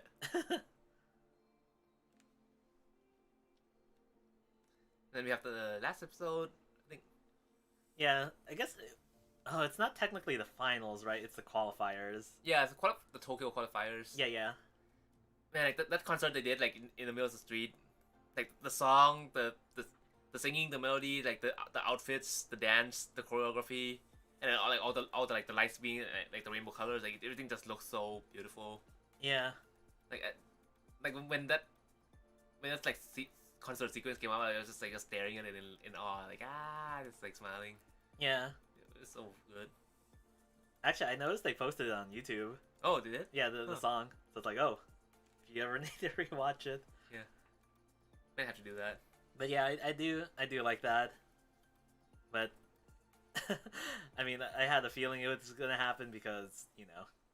Yeah. The results. Yeah. Yeah. Let's go with that. I mean, they're up against like big name conglomerate. Yeah. Not literally conglomerate, but like it's like a famous like established group. Right. And then the impression you get from like previous episodes, like they got resources of some kind that they can like. Yeah, they had a freaking island. Like, what the fuck was that island? Yeah. See, like, I think they might be leaning into the whole like, what do you call it? We'll call it saving schools thing. Yeah. Because if we take the concept even further, the schools that attract the like more students and like higher. Let's go with higher quality. They have more budget. Yeah. Yes. Yeah. So it kind of seems like they're leaning into that sort of thing. Yeah. So I also like how like they were like, oh, we saved the school like even before like the final thing happened, so it's less like, oh, it's not about the school now. Now it's just about like our like fighting for ourselves kind of thing. yeah. But I feel like the whole like, oh, like trying to do this to like to be famous to save the school is just kind of overdone and boring by this point. Damn. So so I like how like they got that out of the way, so it didn't like cloud the final moments. Mm-hmm. What was I gonna say about that? I kind of wonder for Superstar, is it kind of like a soft reboot in some sense? Like a redo of, like Honkers. Sort of, because like I guess we didn't actually talk about it on stream, but I remember telling you like, oh, at some point I found out that Superstar is the first one to be like broadcast, like, or first run broadcast on a.k.a. Oh, like E. Huh. Which I guess basically means it's what would be the equivalent? PBS. No. I guess it'd be more like being broadcast on one of the like major company like channels, like say ABC or CBS or something like that, or whatever, like national, like what do you call it? National reach, I guess. Yeah. Because usually for like a lot of anime, they usually have local broadcast deals. That's why you have to look up like the times for airings. They always vary between regions and different channels. Yeah. But like this would be basically the whole nationwide like reach channel at. It's probably a mainstream time because like previous Love Lives have also been like at that otaku hour. You know what I mean? Yeah. So I kind of wonder if it's being treated in that sense, like that. Yeah, possibly. But anyway, I guess regardless, I guess they kind of resolved it fairly early. Yeah. Because there's definitely going to be a season 2. We all know it. Original Love Live, we weren't sure, but like, we can kind of assume all future Love Lives are going to run at least, you know. I feel like original Love Live, even they weren't sure. Yeah, exactly. That's what I mean. But yeah, we can kind of assume all future Love Lives will be at least 2. Yeah. 2 in the movie. Anyway. I feel like they're kind of setting up this one to be a multi-year thing. Because they kind of end off with the spring, and we kind of see them going back to practice. Because, like, in the kind of epilogue part, which should signal the start of the next year. Because Japanese school starts in spring. Yeah. So I'm pretty sure they're going to introduce more girls, like, upcoming first years, and then they'll be in their second year. Potentially, they might even go for a full 3 years. I hope they go for a full 3 years. Like, that would be really interesting. Yeah. Because, like, all the previous Love Lives were all, like, within the span of one academic year. Yeah. I guess, kind of thinking about previous Love Lives, like, you have your third years from previous groups where it's, like, they've had their own idol ambitions, but we never see it direct. Well, I mean, we kind of see flashbacks occasionally, but, like... Wait, did Ellie have... Oh, No. Nico did. Nico, yeah. So I feel like it'd be it's kind of cool having this perspective where we see them try and then like aren't able to succeed. So now we can kind of see them, like, you know. Yeah. And actually, this I guess going back to the whole like saving the school part, like I feel like that'll be interesting because this will be the first time we actually see potentially see students that have come to the school because of them. Oh yeah. So I feel like actually in this case it'd be really neat because I guarantee you there's gonna be a new fangirl character. I can feel it. Yeah. Someone's gonna be simping for one of the original 5. I'm calling it now. Yeah. That would be pretty cool. Yeah. Although I feel like a big strength of them is that having only 5 characters, they'll usually like 9 or 10. Yeah. Although, like, since they already had like 1 full season to develop these characters, I guess adding more characters later would be like easier to handle. Yeah. I think in some sense it's following more of a sports anime like kind of framework like that, Yeah. because like what do you call it? You can kind of see some sort of development as a group too. Like obviously within their main five, but then you can kind of see like how the dynamic grows and changes as you add more. Yeah. That's what I want to see. That'd be interesting. Also, I need more sumire. Yeah. But yeah, World's Finest Assassin. Do you have more on Love Live USA? I mean, I can go on about Love Live forever, but I love Love Live. Yeah, like, I think like out of favor is Love Live for a while, but then like Superstar, I felt like was really strong. Mm-hmm.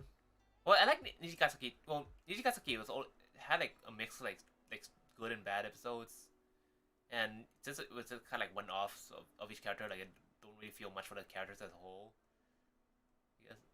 Yeah, I guess Nijikazaki's more episodic. Yeah. But yeah, I feel like Superstar is like really strong. Mm-hmm.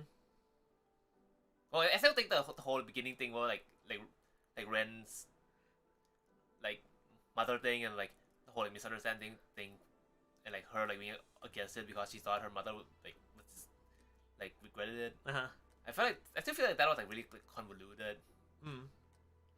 So like I feel like that was a weak point in the show, but like apart from that, like I like this show a lot. Mm. Oh wait, I gotta mention. Yeah. Oh, like that one scene in the final episode with the cuckoo, where she's like, oh, she's carrying her. What would you call it? I was gonna say her. I was gonna say shrine, but I guess her like the tribute poster. Yeah. It's like, oh, like I'm usually a fan, but like, just for this one day, I'm the rival. Like that was good. That was neat. I just imagine like, oh wait, before we see the scene, like, was she just like carrying this across like the city? Was she like on the train with that, carrying it over her head? Yeah. All the way to the shrine. Man. Yeah. Oh yeah. Actually, that's the one, I guess, major plot thing we didn't go into yet. What? The whole thing with her family. Oh yeah. Oh yeah, because like their family say like, oh, like if she doesn't win Love Live, she has to go home. Yeah. So I wonder what's gonna happen with that. I have a feeling next season they're gonna start off with that. Well, not necessarily start off, but early-ish. Yeah. Or something. And before we meet her sister and they try to drag her home. Probably. And they have to win her over with a song. Probably, I hope. Okay, now we can go. Before I go on again. Okay. Well, Spider Assassin. Yeah, so cute. But yeah, like this part, like the typical thing where like you need to like measure your mana and then make it explode. Yeah. Well, okay, I'm not sure if there was examples of this before the one I'm gonna say. Yeah. But I'm pretty sure it popularized it. What? Dragon Ball. Scouter. It's over 9,000! Yeah, because like when someone's super strong, like, oh, the reading is off the charts, and then it literally cracks. Or like the screen on the like Scouter. Oh. That's what, so like every show has that. Yeah. It's like, okay, this magical ball. Oh, it cracks. Like, oh, we don't understand what these numbers. It's like, oh, you have to stop or else like you're gonna kill us. Dragon Ball is Isekai, not me. Kind of. Anyway, you go on. Yeah. But yeah, like even though it's such a cliche, like I kind of like it.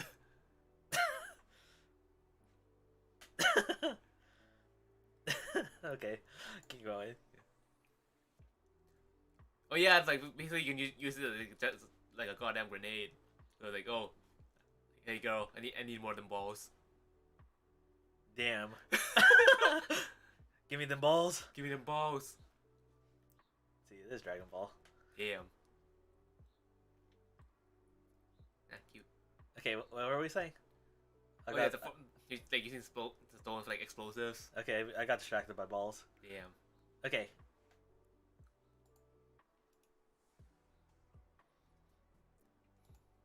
But yeah, I think It doesn't mention it as much in the.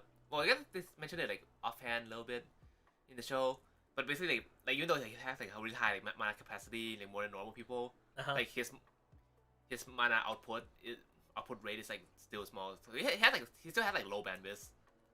Like I mean it's more than other people have, but it's still like relatively low to like his capacity. So he wanted those stones, oh, so he can use them as like explosives, but also so he can like discharge them as like capacitors. So he's limited by burst, I guess is. Yeah, like his burst bandwidth is like still low. Okay. So like the stones can help act as like capacitors to like do other like sorts of magic things. Uh-huh. Yeah, she's still like creeping into. She's occupying the bed. Yeah. Look, she's scooted over in the middle. Yeah, just like me. This bitch. Gonna kick you off one of these days. No. This is an attack on my sovereign territory. Bitch, you don't have territory. I'm taking my money back. Damn. Oh yeah, this I think I mentioned to you before about this whole like rewriting six spells thing. Yeah. I think we covered it on a previous episode, right? Yeah. But yeah, I still wonder about this whole thing, like decided that like people only consider casting spells given to them by gods, so it's kind of like, I guess the gods kind of manipulate people's minds in a bit, like subtly in a bit, but they haven't really mentioned it beyond that, so like you don't know like how much they do this, or if it's like still like a valid theory or Well, whatever. I guess it depends. What do you call it? You could have the same outcome, but what do you call it? The mechanism could be different because I guess the way you were saying it makes it sound like, oh, is it that they have the capacity to potentially do this, but something's preventing them, or are they literally incapable? Like their brain, like can't physically do process that, or like it won't lead to that. Does that? Yeah, it's kind of like it won't lead to that unless like someone with a spell weaver thingy like comes up with it. Yeah. So I guess part of it is like, is it an active thing or a passive type thing? You know what I mean? Yeah. I mean, it could also be various other, variations or something completely different. Yeah, and you also have this thing too, like once she grasps the concept, like she can like write her own spell formula, but then like she can't use it unless like he transcribes it for her. Yeah. So it's kind of like she can design it, but then like he needs to be able to like anchor it into the fabric of the world for it to be usable, kind of. Yeah, that part I'm not quite sure I get exactly. Well, I can kind of understand it. Like they didn't go into detail about it just beyond like, oh, like you need skill to be able to do it. But I can imagine it being something like there's a like there's like a platonic list of like spells, kind of like, well, I guess a lot of people they like to bring out like the akashic records or whatever. Like but like this record like of things within the world that like it's not like a literal physical record, but like more like a universal thing. Okay. So I feel like that's probably this record of spells and that are based on that formula that people can like draw from. But even when you technically create a formula on paper, like you need the spell weaver person to like to transcribe it in order to record that formula into this like akashic record, so that like people can actually draw on it and use it. I guess I get what you're saying. Yeah, that's my theory. Like it's completely unconfirmed because I didn't mention it in the story, but like that's my theory on like how it works. Oh, it just seems very weird to me. I guess. Like, how would I put it?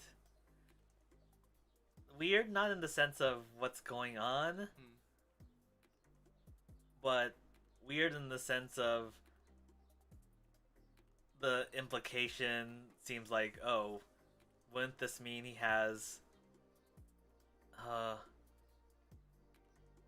it kind of makes it seem like a godly power, if that makes sense. I mean, it's kind of like the spell weaver thing is like an administrative access. Yeah. Or at least like moderator access. I guess that's what I mean. Where it's like, if I'm understanding this correctly, it's kind of like, oh, has the power to edit. I guess that's the part that gets me actually. Well, I mean, the skill is part of the system itself, though, so it would make sense that like some skills would give access to the system. Yeah. In like limited forms. Yeah.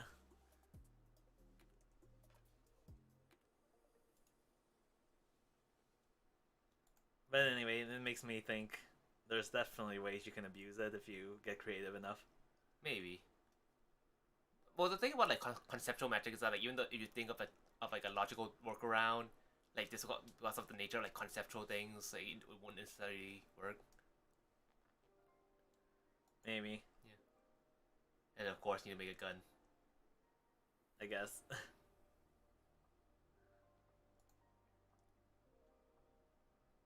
But yeah, like parting gift. We're not gonna see each other for a while. I'm gonna give you this present. That's like basically like a walking bomb. Oh yeah.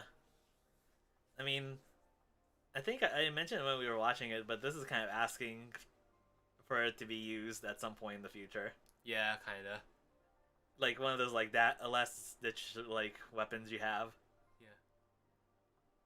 But yeah, like, we'll see. You see that a lot of like movies and anime where like, oh, this bullet is a memento of like your father or your husband or whatever, and like they just wear around their neck. Like and like they have this big climatic fight, and at the end the enemy seems like it's dead, but it rises up again, and you have no bullets left. But like, oh, I have this one bullet from Memento, so it's starting to the gun, and like you get one final shot kill, and yeah, exactly. It's just asking for that. Yeah. Man, like so many, like the two of us, like we watch so much stuff that we always go on these like whole meta analysis kinds of things, and it's always wonder like, is this what's gonna happen, or are we just like overthinking it? Maybe. Maybe he's just gonna put it in the drawer and just forget it exists. I don't know.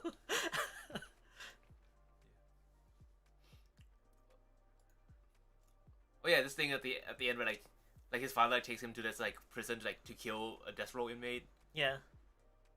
Like in Light Novel, they only just mentioned it briefly, but then like here, like it actually shows like the father like telling the inmate like try beg for her life and like try to get him to change his mind. And show him staying like still throughout it. Yeah, yeah. So I feel like it adds a lot more like weight and nuance to this, and I feel like it did it better than the light novel did. Mm-hmm.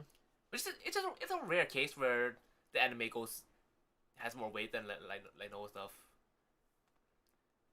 Like usually it's the other way around. But yeah, we also see this as the first episode where like most of the first episode didn't actually happen in the light novel with the whole like how he was like back on Earth thing. Yeah. And then how that assistant woman got like used as a tool for him too. Yeah. So yeah, I feel like the anime like adds a lot more weight to different things in light novel, which I really like. But at the same time, it's kind of like with this amount of runtime, like how much are they gonna cover? Right. Well, I guess it seems like for the adaptation, I guess they're trying to build more on this whole like emotional aspect. Yeah. That's what I would say, rather than what do you call it? Well, not focusing on the assassination part, but more like how they fit together. Yeah. Something like that. So the anime might actually be more like interwoven heavy. Maybe potentially. It's hard to say. Although I think at this rate they're probably only gonna cover like 2 volumes maybe instead of the standard like 3 volumes per 12 episodes. Well, we'll see. Oh, I guess we now have Muv-Luff. Oh yeah, actually, this one we can only talk about so much for reasons. Yeah. But this was the first what do you call it? The first scene of this current episode, right? I think. Yeah. It just opened up with like the attack on the hive and then like coming to this. Oh yeah, the English was like pretty damn good. Yeah. I guess that's what I wanted to get to. Like the English was like, well, all of it were like technically correct. Like there are no like technically wrong things to it, but there are some inflections that I feel like a native speaker wouldn't like inflect words that way. Yeah, but it's still very solid. Yeah. So I think it was. I mean, we'd have to go through the what do you call it, the credits, but I think whoever they got to do the voices, what do you call it, would have pretty decent like English knowledge. Yeah. Like probably like fluent or near fluent. Yeah. Yeah, like this scene is I think the beginning of the visual novel, like when you got to alternative, like this is the first scene that happens. Yeah. It's quite something. I think for the show it's a little bit more ominous too. Yeah. Um. Yeah, let's go with that. Yeah. And I guess you see a little bit about this Operation Lucifer thing, which they don't actually say in the show, and they might cover parts of it later, at least in the very broad sense. So I'm not sure how much I should talk about. Yeah. Probably you should probably make a video like being in detail about it later. Though. Yeah. Oh, yeah, Kasumi finally appears. Like she's so cute. So Yeah. cute. Also, I think she's voiced by Rit, like the blonde girl, like Venice from the Heroes Party. Uh-huh. I think. Maybe. Yeah, little bunny. Yeah, when she was just walking, like bouncing along, it's like so cute. Yeah. Very small. Yeah, I love Kasumi. Like I like her a lot when I was like playing the BN for the first time. Mm-hmm. Adorable.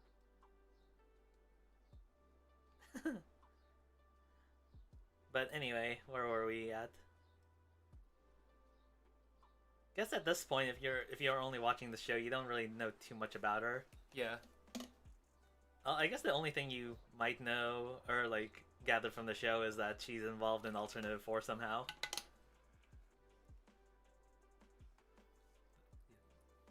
But we'll leave that for some future discussion. Yeah, it's kind of like just how safe is it to like follow stuff. Yeah.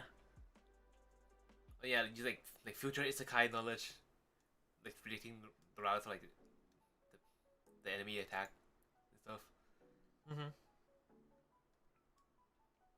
But I guess basically, how would we put the situation?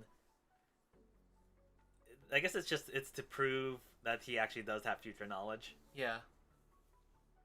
So basically, it talks about like how there's gonna be an attack from the by the beta from Sadogashima, and then like basically preparing for that to see if it happens or whatever.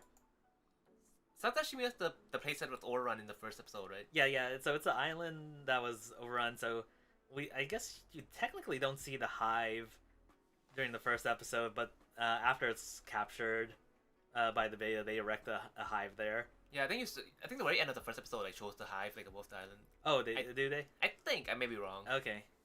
Well, I guess that's the main point. So basically, I guess if in terms of geography, it's relatively close to Yokohama. So I guess that's the main point. Like, there's basically an enemy base right across the water. That's the key point. Yeah. So they basically attack, and it seems like their target's Yokohama, but you don't know anything more than that, basically. Yeah. Also, we got to see the Shiranui TSFs, although it was a really brief glimpse, though. Yeah. Well, we're definitely gonna see them more soon. Yeah. Well, soonish. The pacing, I'm not sure about. I feel like it's gonna be soonish though. Yeah. But yeah, I want to get to like more of the mech fighting stuff. Yeah. But I guess we'll get to that in a second. So basically, they speed ran the whole thing. The CCSE. Yeah. So I think this episode covers like 3 weeks, or it's several. Something like that. Yeah. I don't even remember like what important stuff happened in this like CCSE thing. Yeah. Well, in terms of actual plot stuff, it's like direct. What do you call it? Insert. It's not necessarily a plot heavy thing, but it's more like a character type of stuff. Yeah. Because I guess let's go back into Unlimited and actually Extra. Like, one of the key things that we kind of see for these characters, like, they're a group, but whenever they're together, they never act like a group. Like, it's the same in Extra where they have that lacrosse thing. They are terrible at working as a group. Unlimited, terrible as a group, and that's why they failed. Well, or did they pass? I can't remember. No, I think it's fail, or like barely pass, something like that. I have to double check. Yeah. So I guess no, they do pass because they do use the TSFs eventually. Okay, but anyway, they're really bad at it, and basically, the alternate version is like, okay, I'm gonna make you guys work together. Essentially. Yeah. I guess it's kind of like the idea that they individually are very skilled at what they do or what they specialize in, but they don't have cohesion when it calls for it. Yeah. I guess that's the impression I always got. I feel like you need to do a video about that, especially since they just like sped ran through this. Yeah, I think it was like 2 minutes. So basically, you get no emotional like impact if you don't already know what it is. Yeah.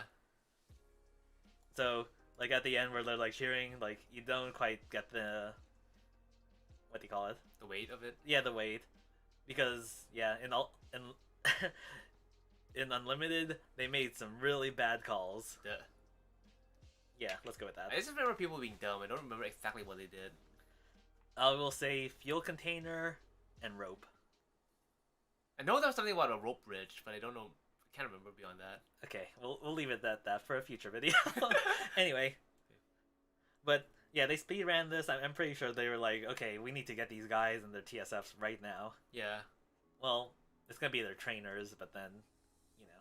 Yeah. I mean, personally, I want to see that quickly too. I mean, like there's limited run times. I want to get to that part faster. Yeah, I mean, personally, I'm okay with it, but I just worry a little bit about people who are completely unfamiliar or who are lightly familiar. Yeah. Actually, I'm more worried about the people who are like very familiar, because those people are always like complaining about like when things get cut off. I guess that's true. It's hard to say. Especially like self-proclaimed like hardcore fans. Yeah. They're the worst.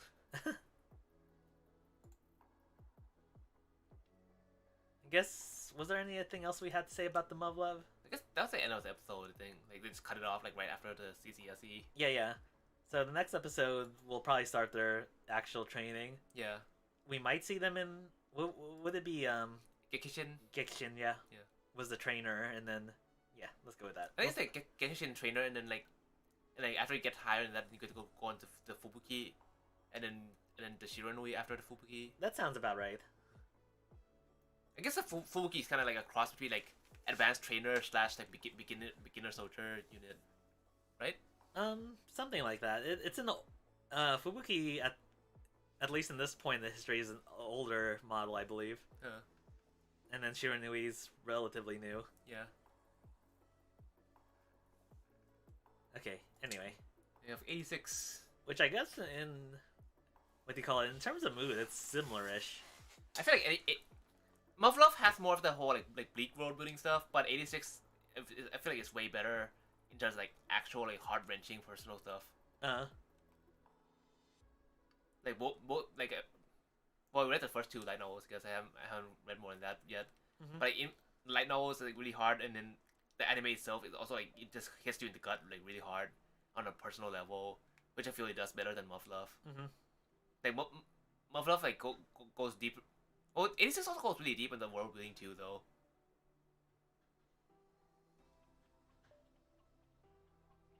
Yeah, I don't know. I just feel like 86 has like way more like emotional impact for me. Oh, I see. Yeah, because it's like super cool, like mecha flip. Mm-hmm. Okay, this part like pretty impactful when I read the light novel too. You know, like they found the wreckages, and then they found all the names that were carved on. Like she always like takes like the part of the hall that has like their like personal logo icon thing, and then carves like the names of the person on it, and keeps it in his trunk. And so yeah, like they took it off and like made this monument, and it was like really like touching moment, I feel. Mm-hmm. Although like you kind of feel like the soldiers themselves didn't really appreciate it as much. It was kind of hard to tell. Like outwardly, they seem like it seemed kind of bitter, but it's kind of hard to tell like how they're feeling inside. I feel like it's one of those things where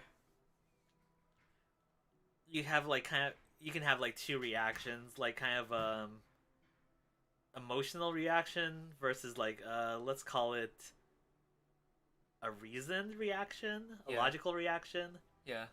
Where it's like if say someone does something nice for you, you can be like, oh, you can appreciate it even if you don't necessarily care for like whatever they did for you. Like, oh, maybe you don't want like this like burger they gave you, or something. You know what I mean? Yeah. So it's probably a mix of feelings, thoughts, that sort of thing.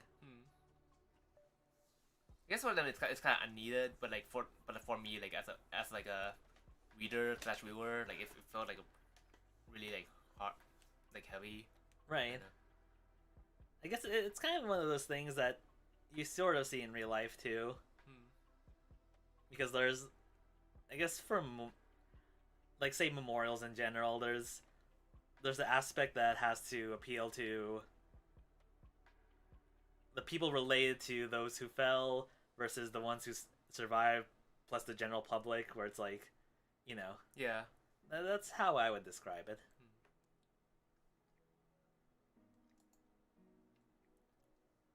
Oh yeah, like Fido, they brought him back. Doggy. Dougie.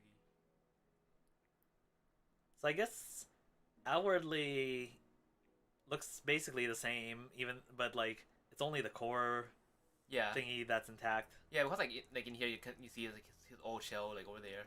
Yeah, so it's just rebuilt to be, I guess, the same. What do you call it? Same looks, but I think he has like higher specs now too. Yeah, something like that.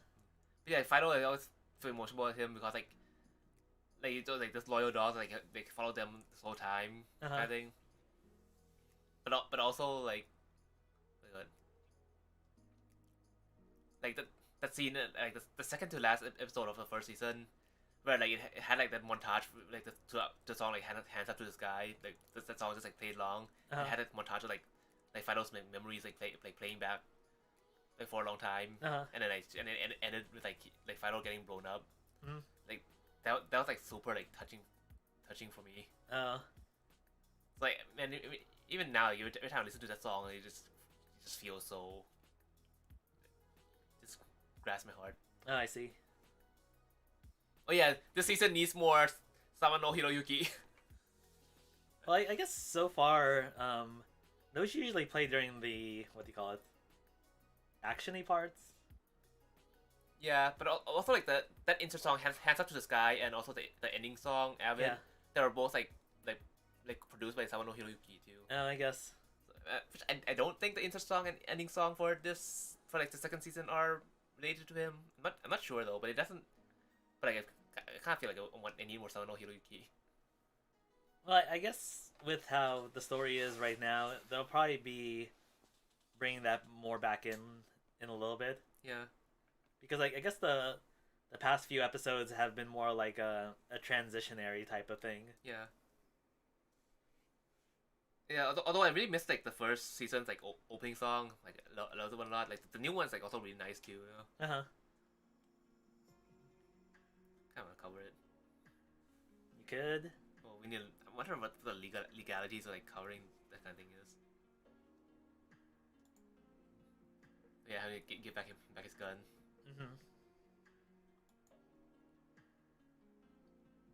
But yeah, like I guess no matter where he goes, like the mechanics are always gonna be pissed at him. I mean, I feel like they should have just learned that like, oh, he's gonna do this, so like, no matter what. Well, is it a case of like they don't expect him to do it, or is it more like I feel like what the intention is actually supposed to be is like we literally can't afford to like replace these things. Yeah. Isn't that the whole idea? Yeah, it is, but still, it's like so it's his fault. Yeah, but like you can't really expect him to change. Yeah.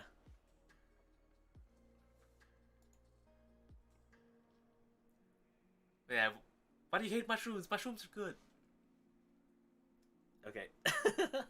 Okay, Mom. Like this face, like.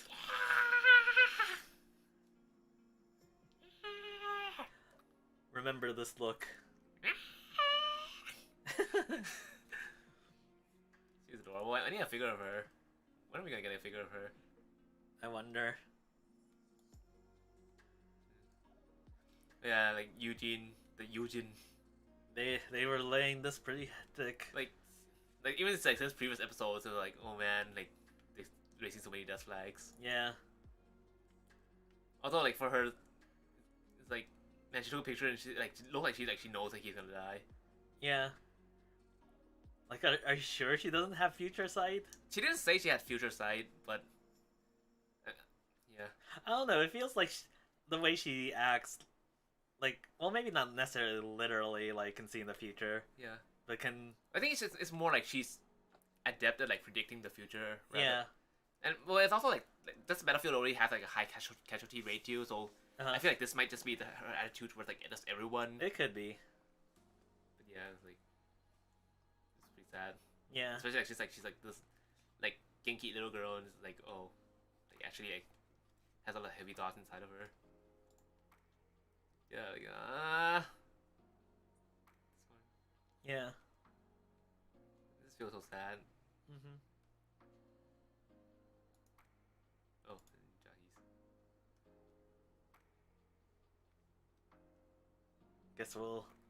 Yeah, I think when we were watching this episode, I was just like silent, like like the whole like when the fighting started, just like stay silent all the way to the end of the episode. Mhm. Actually, I was crying at this part. Like I was actually like tears like flowing down here. Yeah.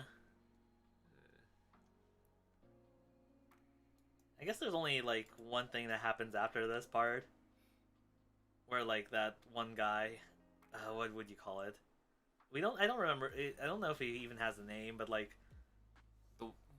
the friend, The dude. hot-headed, like annoying Yeah. Gaki, Yeah. Like even after that, still being what do you call it? still being a bitch.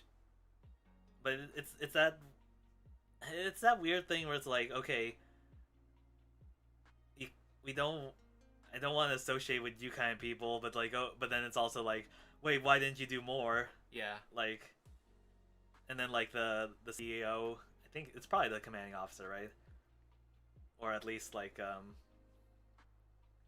some sort of higher ranking like officer Yeah. comes by and like, what, yo, you know, like shut up and just like he did what he could. Yeah. Like that. What do you call it? Like a very respectful, like kind of attitude and I guess gratefulness type of thing, Yeah. which I do appreciate because like at the very beginning when of the season where like I was kind of sus about this whole country, it's like oh no maybe they do actually Yeah. care. What the hell's going on outside? I don't know. Sounds like they're hauling some big thing.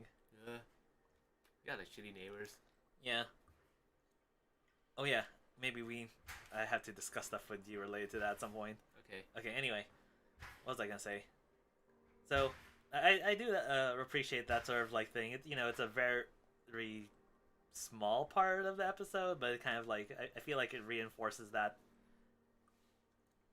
attitude. Yeah. So, yeah, I wanted to mention that one. He seemed like a cool guy. Yeah.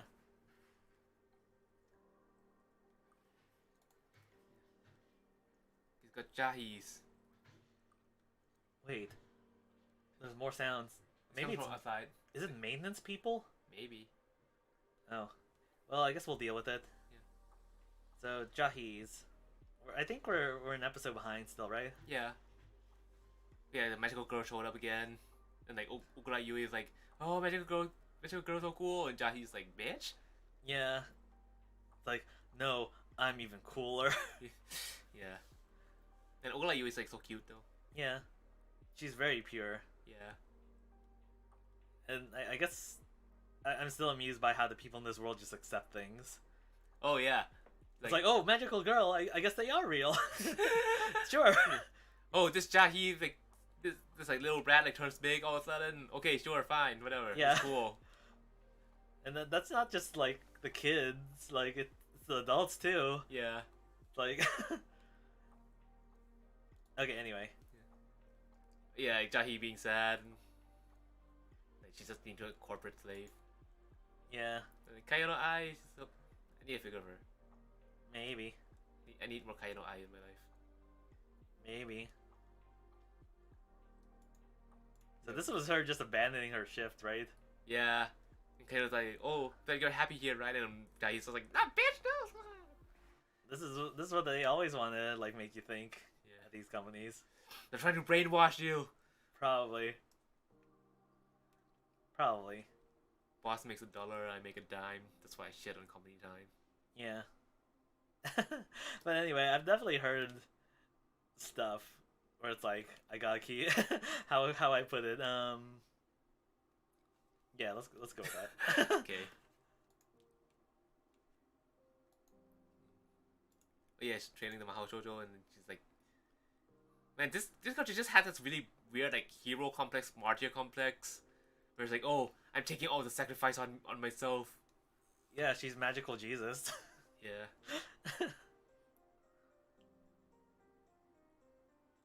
Yeah, I just don't like her as a character. It just feels so, yeah. So you're a Jahis. Not that pathetic. What? What? What? What? Okay. Jahi knockoff.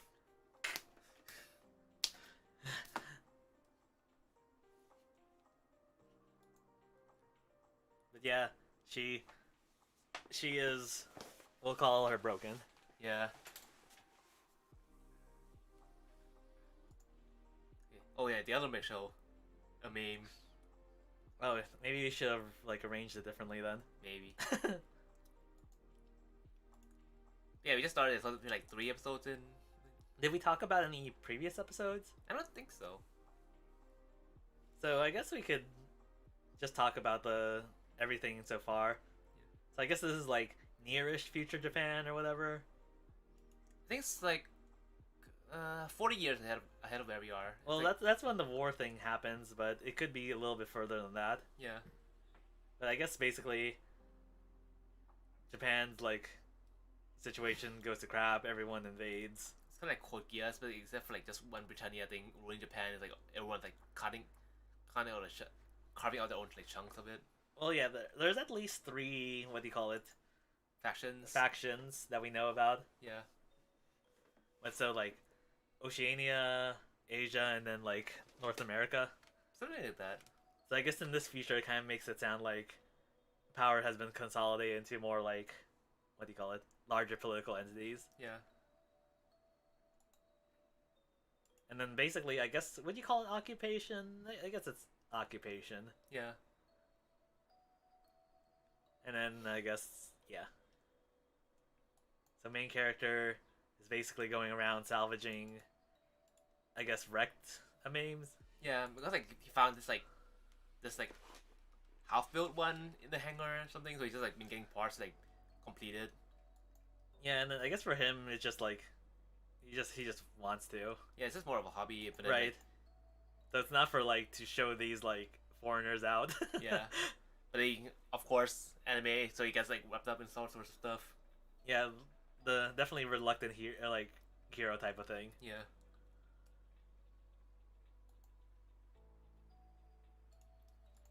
Oh yeah, this guy he feels a lot like Graham Acre in Gundam Double. Like He's an NA guy, right? I think so. So yeah, he's like, oh, so like smart guy and analyzing the battlefield, and he can see where the thing he's like predicting about this terrorist guy, and then like he goes and like watches from distance, like, oh, this guy with nice moves, oh, but this won't be enough, oh, how are you gonna get out of this? It just feels like really Graham Acre. He's just a narrator. Yeah. Just like, what do you call it? Oh, what do I call it? Commentator. Yeah, commentator for like a wrestling match or something. Yeah. He's gonna put on a mask and be Mr. Bushido. Maybe. Oh, so did you just take screen caps from everything? Yeah. Oh yeah, and he runs into this old man. Yeah, so basically he's branded as terrorist after like saving his friends. And then like now he on the run. Yeah. Oh wait, we didn't even mention the AI. He has like a fancy AI. Oh yeah, the fanny guy just found like in the middle of the woods. Yeah. So now he on the run. Finds elderly couple, I guess, after trying to steal their food. Yeah. But yeah, I guess they lost the son in the war thing, and so like, I guess they kind of like saw their son in him in a way. Yeah. And like kind of felt like, oh, like he could have had like a peaceful life there, but then like he feels guilty, like, oh, I don't know, I'm gonna put them in danger. Although I kind of hope we see like the elderly couple again though, but at the same time, like if we see them again, they're probably gonna die. Yeah. So it's kind of like maybe it's better to not see them again. Yeah. I guess near the end of the episode, what do you call it? Everyone's out on the lookout for him, and then like cop shows up, Yeah. and I'm still not sure if we're supposed to be able to trust that guy. The cop. Yeah, Yeah. Well, I guess in the end, like he didn't report anything. yeah. Uh, the impression I get is like probably won't report anything. Yeah. I mean, he's not in Like- the area anymore, anyways. So. Yeah. But it kind of feels like one of those like, oh, how would I put it? Not gonna be necessarily steadfast if it gets like really like hairy. Yeah. You know, that sort of situation. Maybe. But anyway, I guess like leaves so that they're safe or whatever, and then takes their son's like boat And wrecks it. and then wrecks it. Yeah. Like, but he even said he was gonna bring it back one day, and then like a minute later, it's destroyed.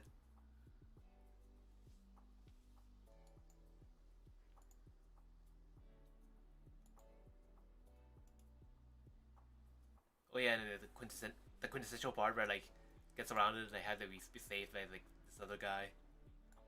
This guy's such a punk though. He a punk. Also he looks like those like typical like 80s 90s like mecha protags. Maybe maybe he's from there. Yeah, like Masin Kaiser or some shit. Maybe. Yeah, then they meet like whole life resistance. Yeah. So I guess it turns out that thing that or like the mech he was salvaging was like theirs originally or something like that. Yeah. Until their forces over there got like defeated. Yeah. And they abandoned it or something like that, right? Something like that. But yeah, like at the end of the second episode preview, like we saw like this woman like approaching him and like bonding with him and stuff, and I was like, man, she's totally gonna die. Yeah. I feel like she's gonna die, and then because like her death is gonna be a trigger for him to become like all emotional and invested in the war. Well, yeah, they're laying it on pretty heavily because what do you call it? During this, like the third episode, right? Yeah. They're talking about like experiences, and one of the things like, oh, I had a little brother, type of, and stuff like that. Yeah. But they died, and then like the way she treats him is kind of like a little brother.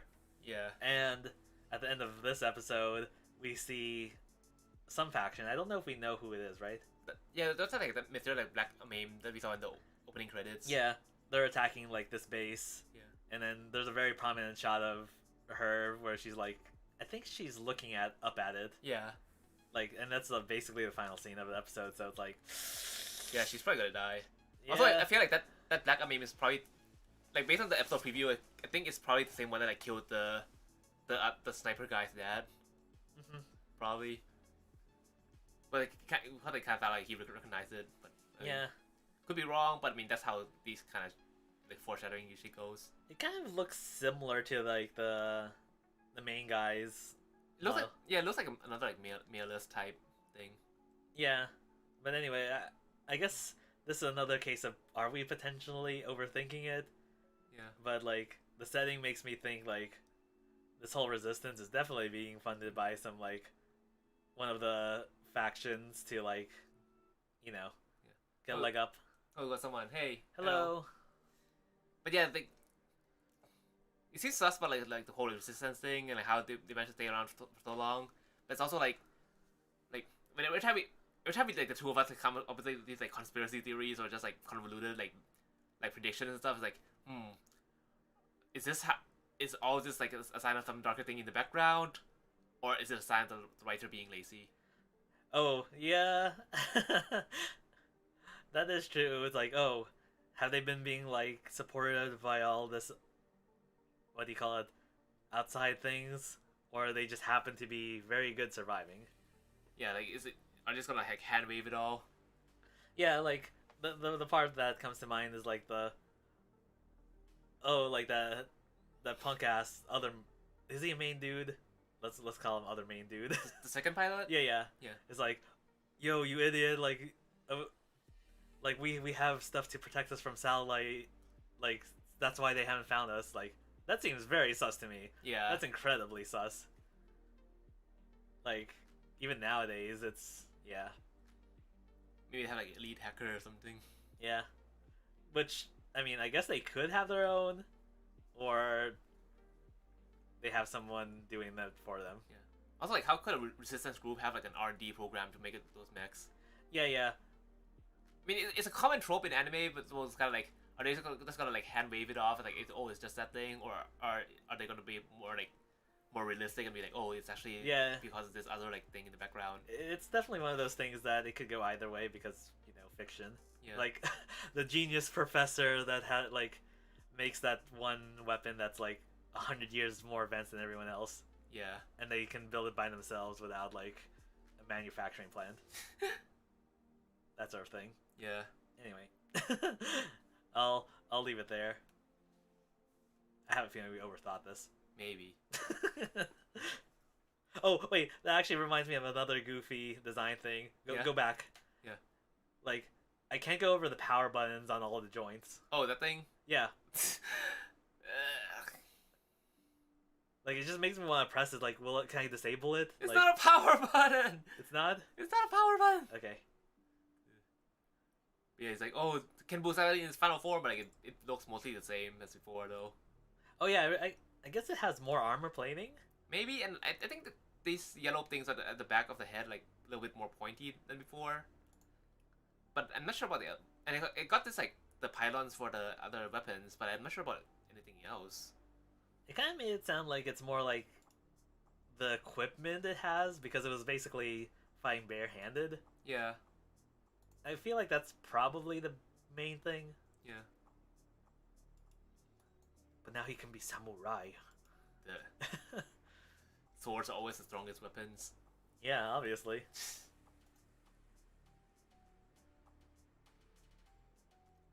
Yeah, I feel like the part where like they switch mechs to like try to fight with each other's machines, like, it's pretty cool. Uh-huh.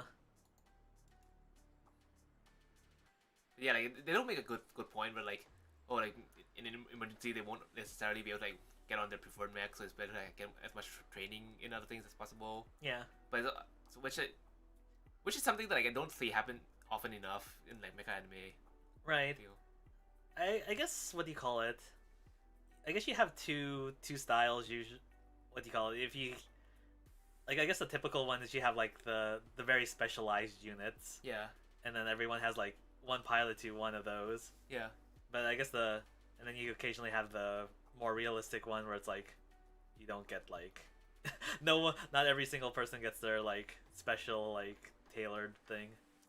I rarely see that kind of thing. It's not very common, unless something is specifically trying to go very, very like realistic. Yeah. Well, I guess in real life you do have a little bit of tuning, but not anime levels of like you have this completely different weapon no one else has type of thing. Well, the thing about fighter jets, they have like the names like imprinted on the side of the jets, though. Well, yeah. I mean, you do have that, but it's like it doesn't diverge as much, I guess. Yeah. So conceivably, you could take over for anyone. Yeah, I think it's also good like they're like learning different tactics too. Like like using the sword and gun, even though they're like not used to those weapons. Yeah, I wonder if they're gonna lean like into the whole AI thing. Yeah, because we don't really know where the AI came from. Well, I guess the Resistance made them, but it's also kind of sus, like how they make the technology this advanced. Right, because I feel like that could potentially be one of the more what I call it, novel things, is the whole AI like aspect. Yeah. Because like I guess they kind of emphasize the whole idea like, oh, they learn about you and like, help, what do you call it? They adjust to how you operate and enhance that. I mean, it's kind of like original Gundam.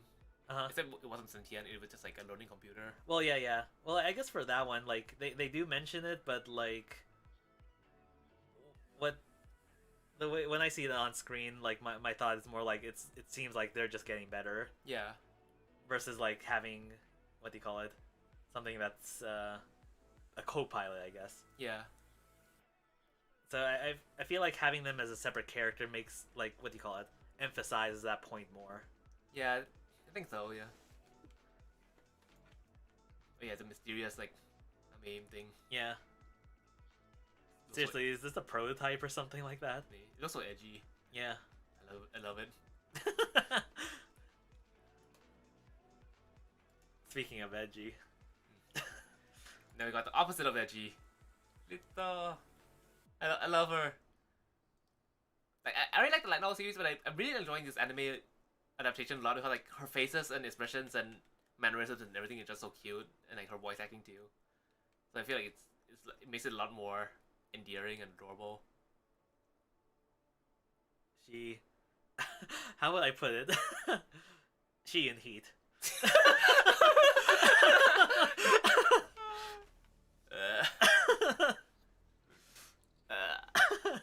I mean, you're not necessarily wrong. Yeah. But I still love her, damn it.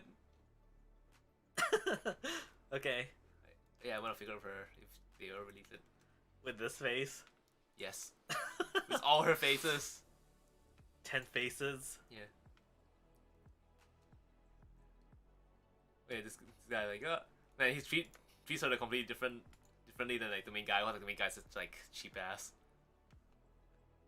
They hate him because he's being thrifty.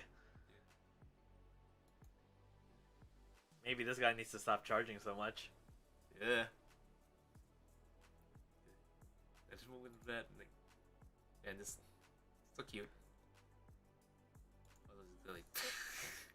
God, that makes it sound. The way you were flipping through the screenshots made it sound like it's a rhyme. Wait, how? Go back. Yeah. Move in with red, so I'm here to buy a bed. Oh yeah. Anyway, what if that was intentional on this like translator's part? maybe. Yeah, it was like what the fuck? Oh yeah, like they didn't like emphasize as much, but like Rit's like really popular in Sotan because like she's one of like the B rank adventurers, which they don't have. So like whenever like big trouble occurs, like they need to rely on her. I think they mentioned it somewhere at least once. They mentioned it, but like they didn't like emphasize it as much. And also like since she's just working at the pharmacy now, it's kind of causing problems for them because like, oh man, now we don't have someone to like take care of problems. Well, maybe they need to give some people some raises. I mean they had the jerk face Albert in the first episode you saw. So like he's technically kind of well, his party is like when he's in a party as a whole, like they rank together as like B rank. Although it's more of a although like, he's technically there, but he's not really there. But they was like he's not that strong, but they kind of need him just so that like the city has or like the region has like someone to like call a hero and like call on for like solving problems. But like she's the real strong one. So yeah, like, she's famous, and he's just like, wait, how the fuck is this motherfucker end up with her?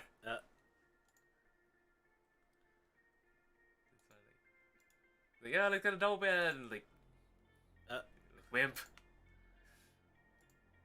Like even she's like hit oh, this face, like She would definitely say that in the situation I'm thinking in my head. What? Sure, we'll leave it at that. What? Huh? What? Okay. Are you thinking of that word again? What? Wait, what word? Never mind. Sure. Probably.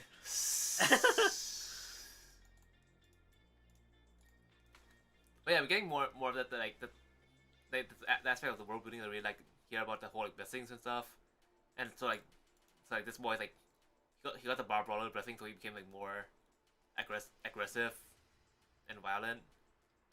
So yeah, the whole like blessings like it's not just it doesn't just give you like skills and powers, it also like affects how you behave, and so it causes a lot of conflict in people. But like oh like they want to do one thing or live their life one way, and the blessing compels them to do another way. So like so you need to find a way to like coexist with your blessing, but then some people can't do it, and they end up in like like worse situations. So it's an aspect of the world building that like kind of dark, but I like how like interesting it makes the story. And like and you don't really see it in other things. Like other things like this person like they're like they have like the hero class, or like okay they're just a hero and like everyone celebrates them, or like this person like they're born to be a saint, and like like everyone respects them, blah blah. But like this like there's way more nuance in the story. But like, I guess even though like they're trying to do like a slow laid back life kind of thing, like this all this like blessing stuff is like is still kind of prominent there. And I guess in a way, because they're doing a more like everyday life situation, you see how this kind of thing affects like the average person in the world more than they were just like on adventures. Yeah. Actually, something I'm not sure if I asked you this before, but I guess for clarification, like the way the show made it sound like is that either they get the blessing later in a little bit later in life, or they have it inherently, but they only discover what it is later.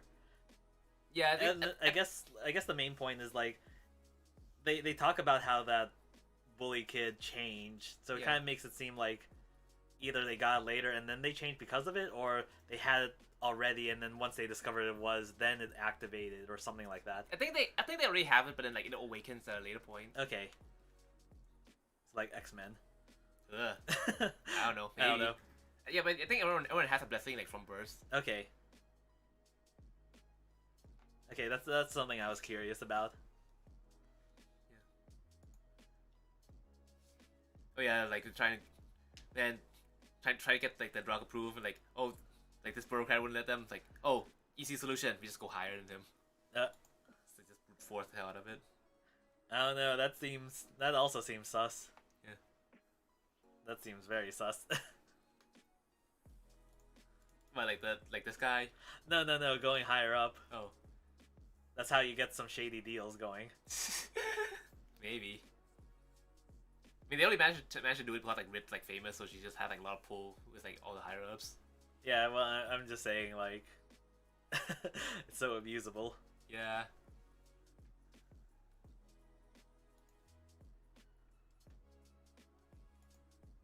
Also, I'm kind of sad that I'm kind of sad they made cookies instead of like making like those vitamin like tablet. I mean, they are pretty much like vitamin cookies. Yeah, but I was saying like I feel like it would have been funnier if like they just like created like Centrum or something. Damn. Or like those like vitamin gummies. I mean, it's the gummies, same, cookies. It's the same thing, but yeah. Yeah. Yeah, that's adorable. Oh, was this where she was being picked up? Yeah, she was being picked up and like, yeah, like this face. Oh yeah, when that happened, I was thinking, yeah, I bet there's a decent amount of muscle, like wait, like right there, like but also squishy.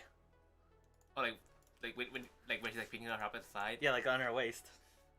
Like the way I imagined, like you can feel the firmness on the inside, but then also kind of squishy. Maybe. Look at her. So cute, so adorable. Maybe. Oh yeah, like she also hides behind her scarf and she's like embarrassed, so like makes it even more adorable. I love her.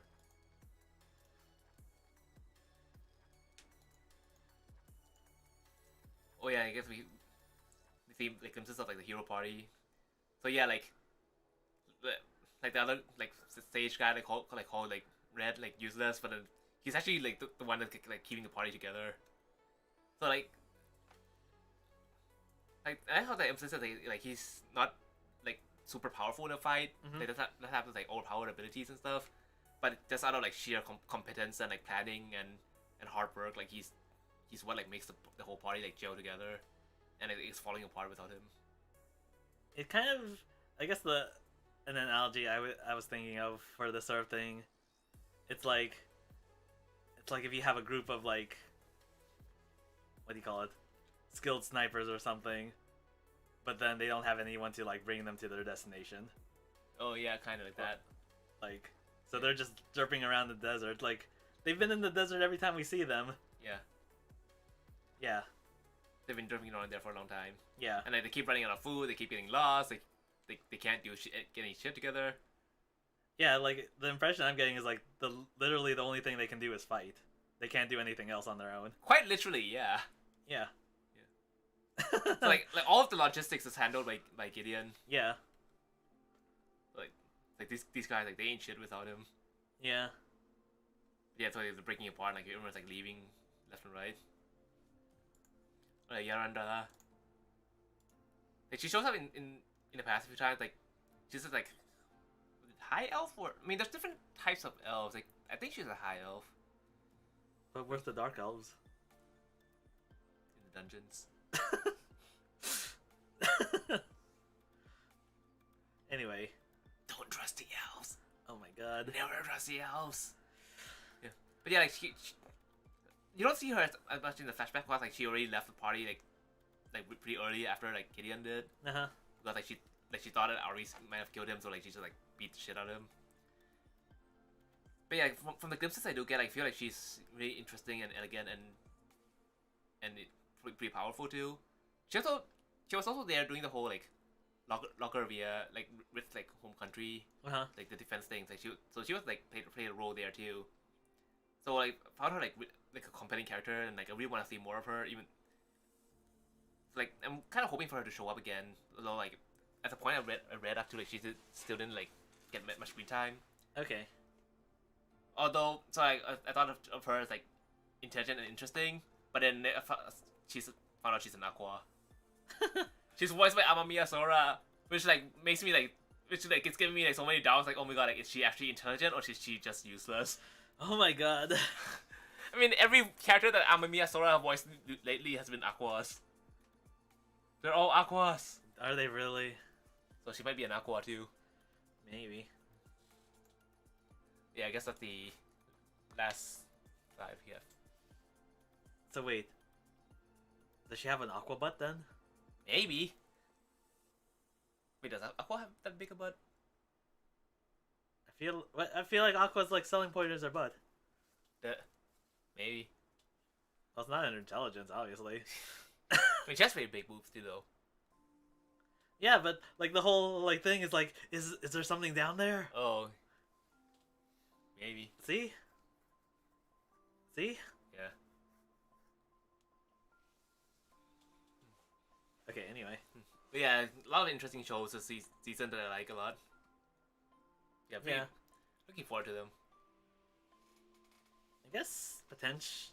Was that all we're gonna watch? I can't remember. I mean, there's other stuff that we can like watch too. Although like since we haven't been watching as much stuff. Yeah. I think it's been going down over time. Yeah. But yeah, we need to make those Muffalo videos too. Yeah. So, speaking of which, we have been at this for quite a while. Yeah. Well, I guess it's probably a good time to end this. Okay. So, I guess we'll try the same time slot next week. Possibly. I guess we'll see what happens. Yeah. Anyways, should probably go for now.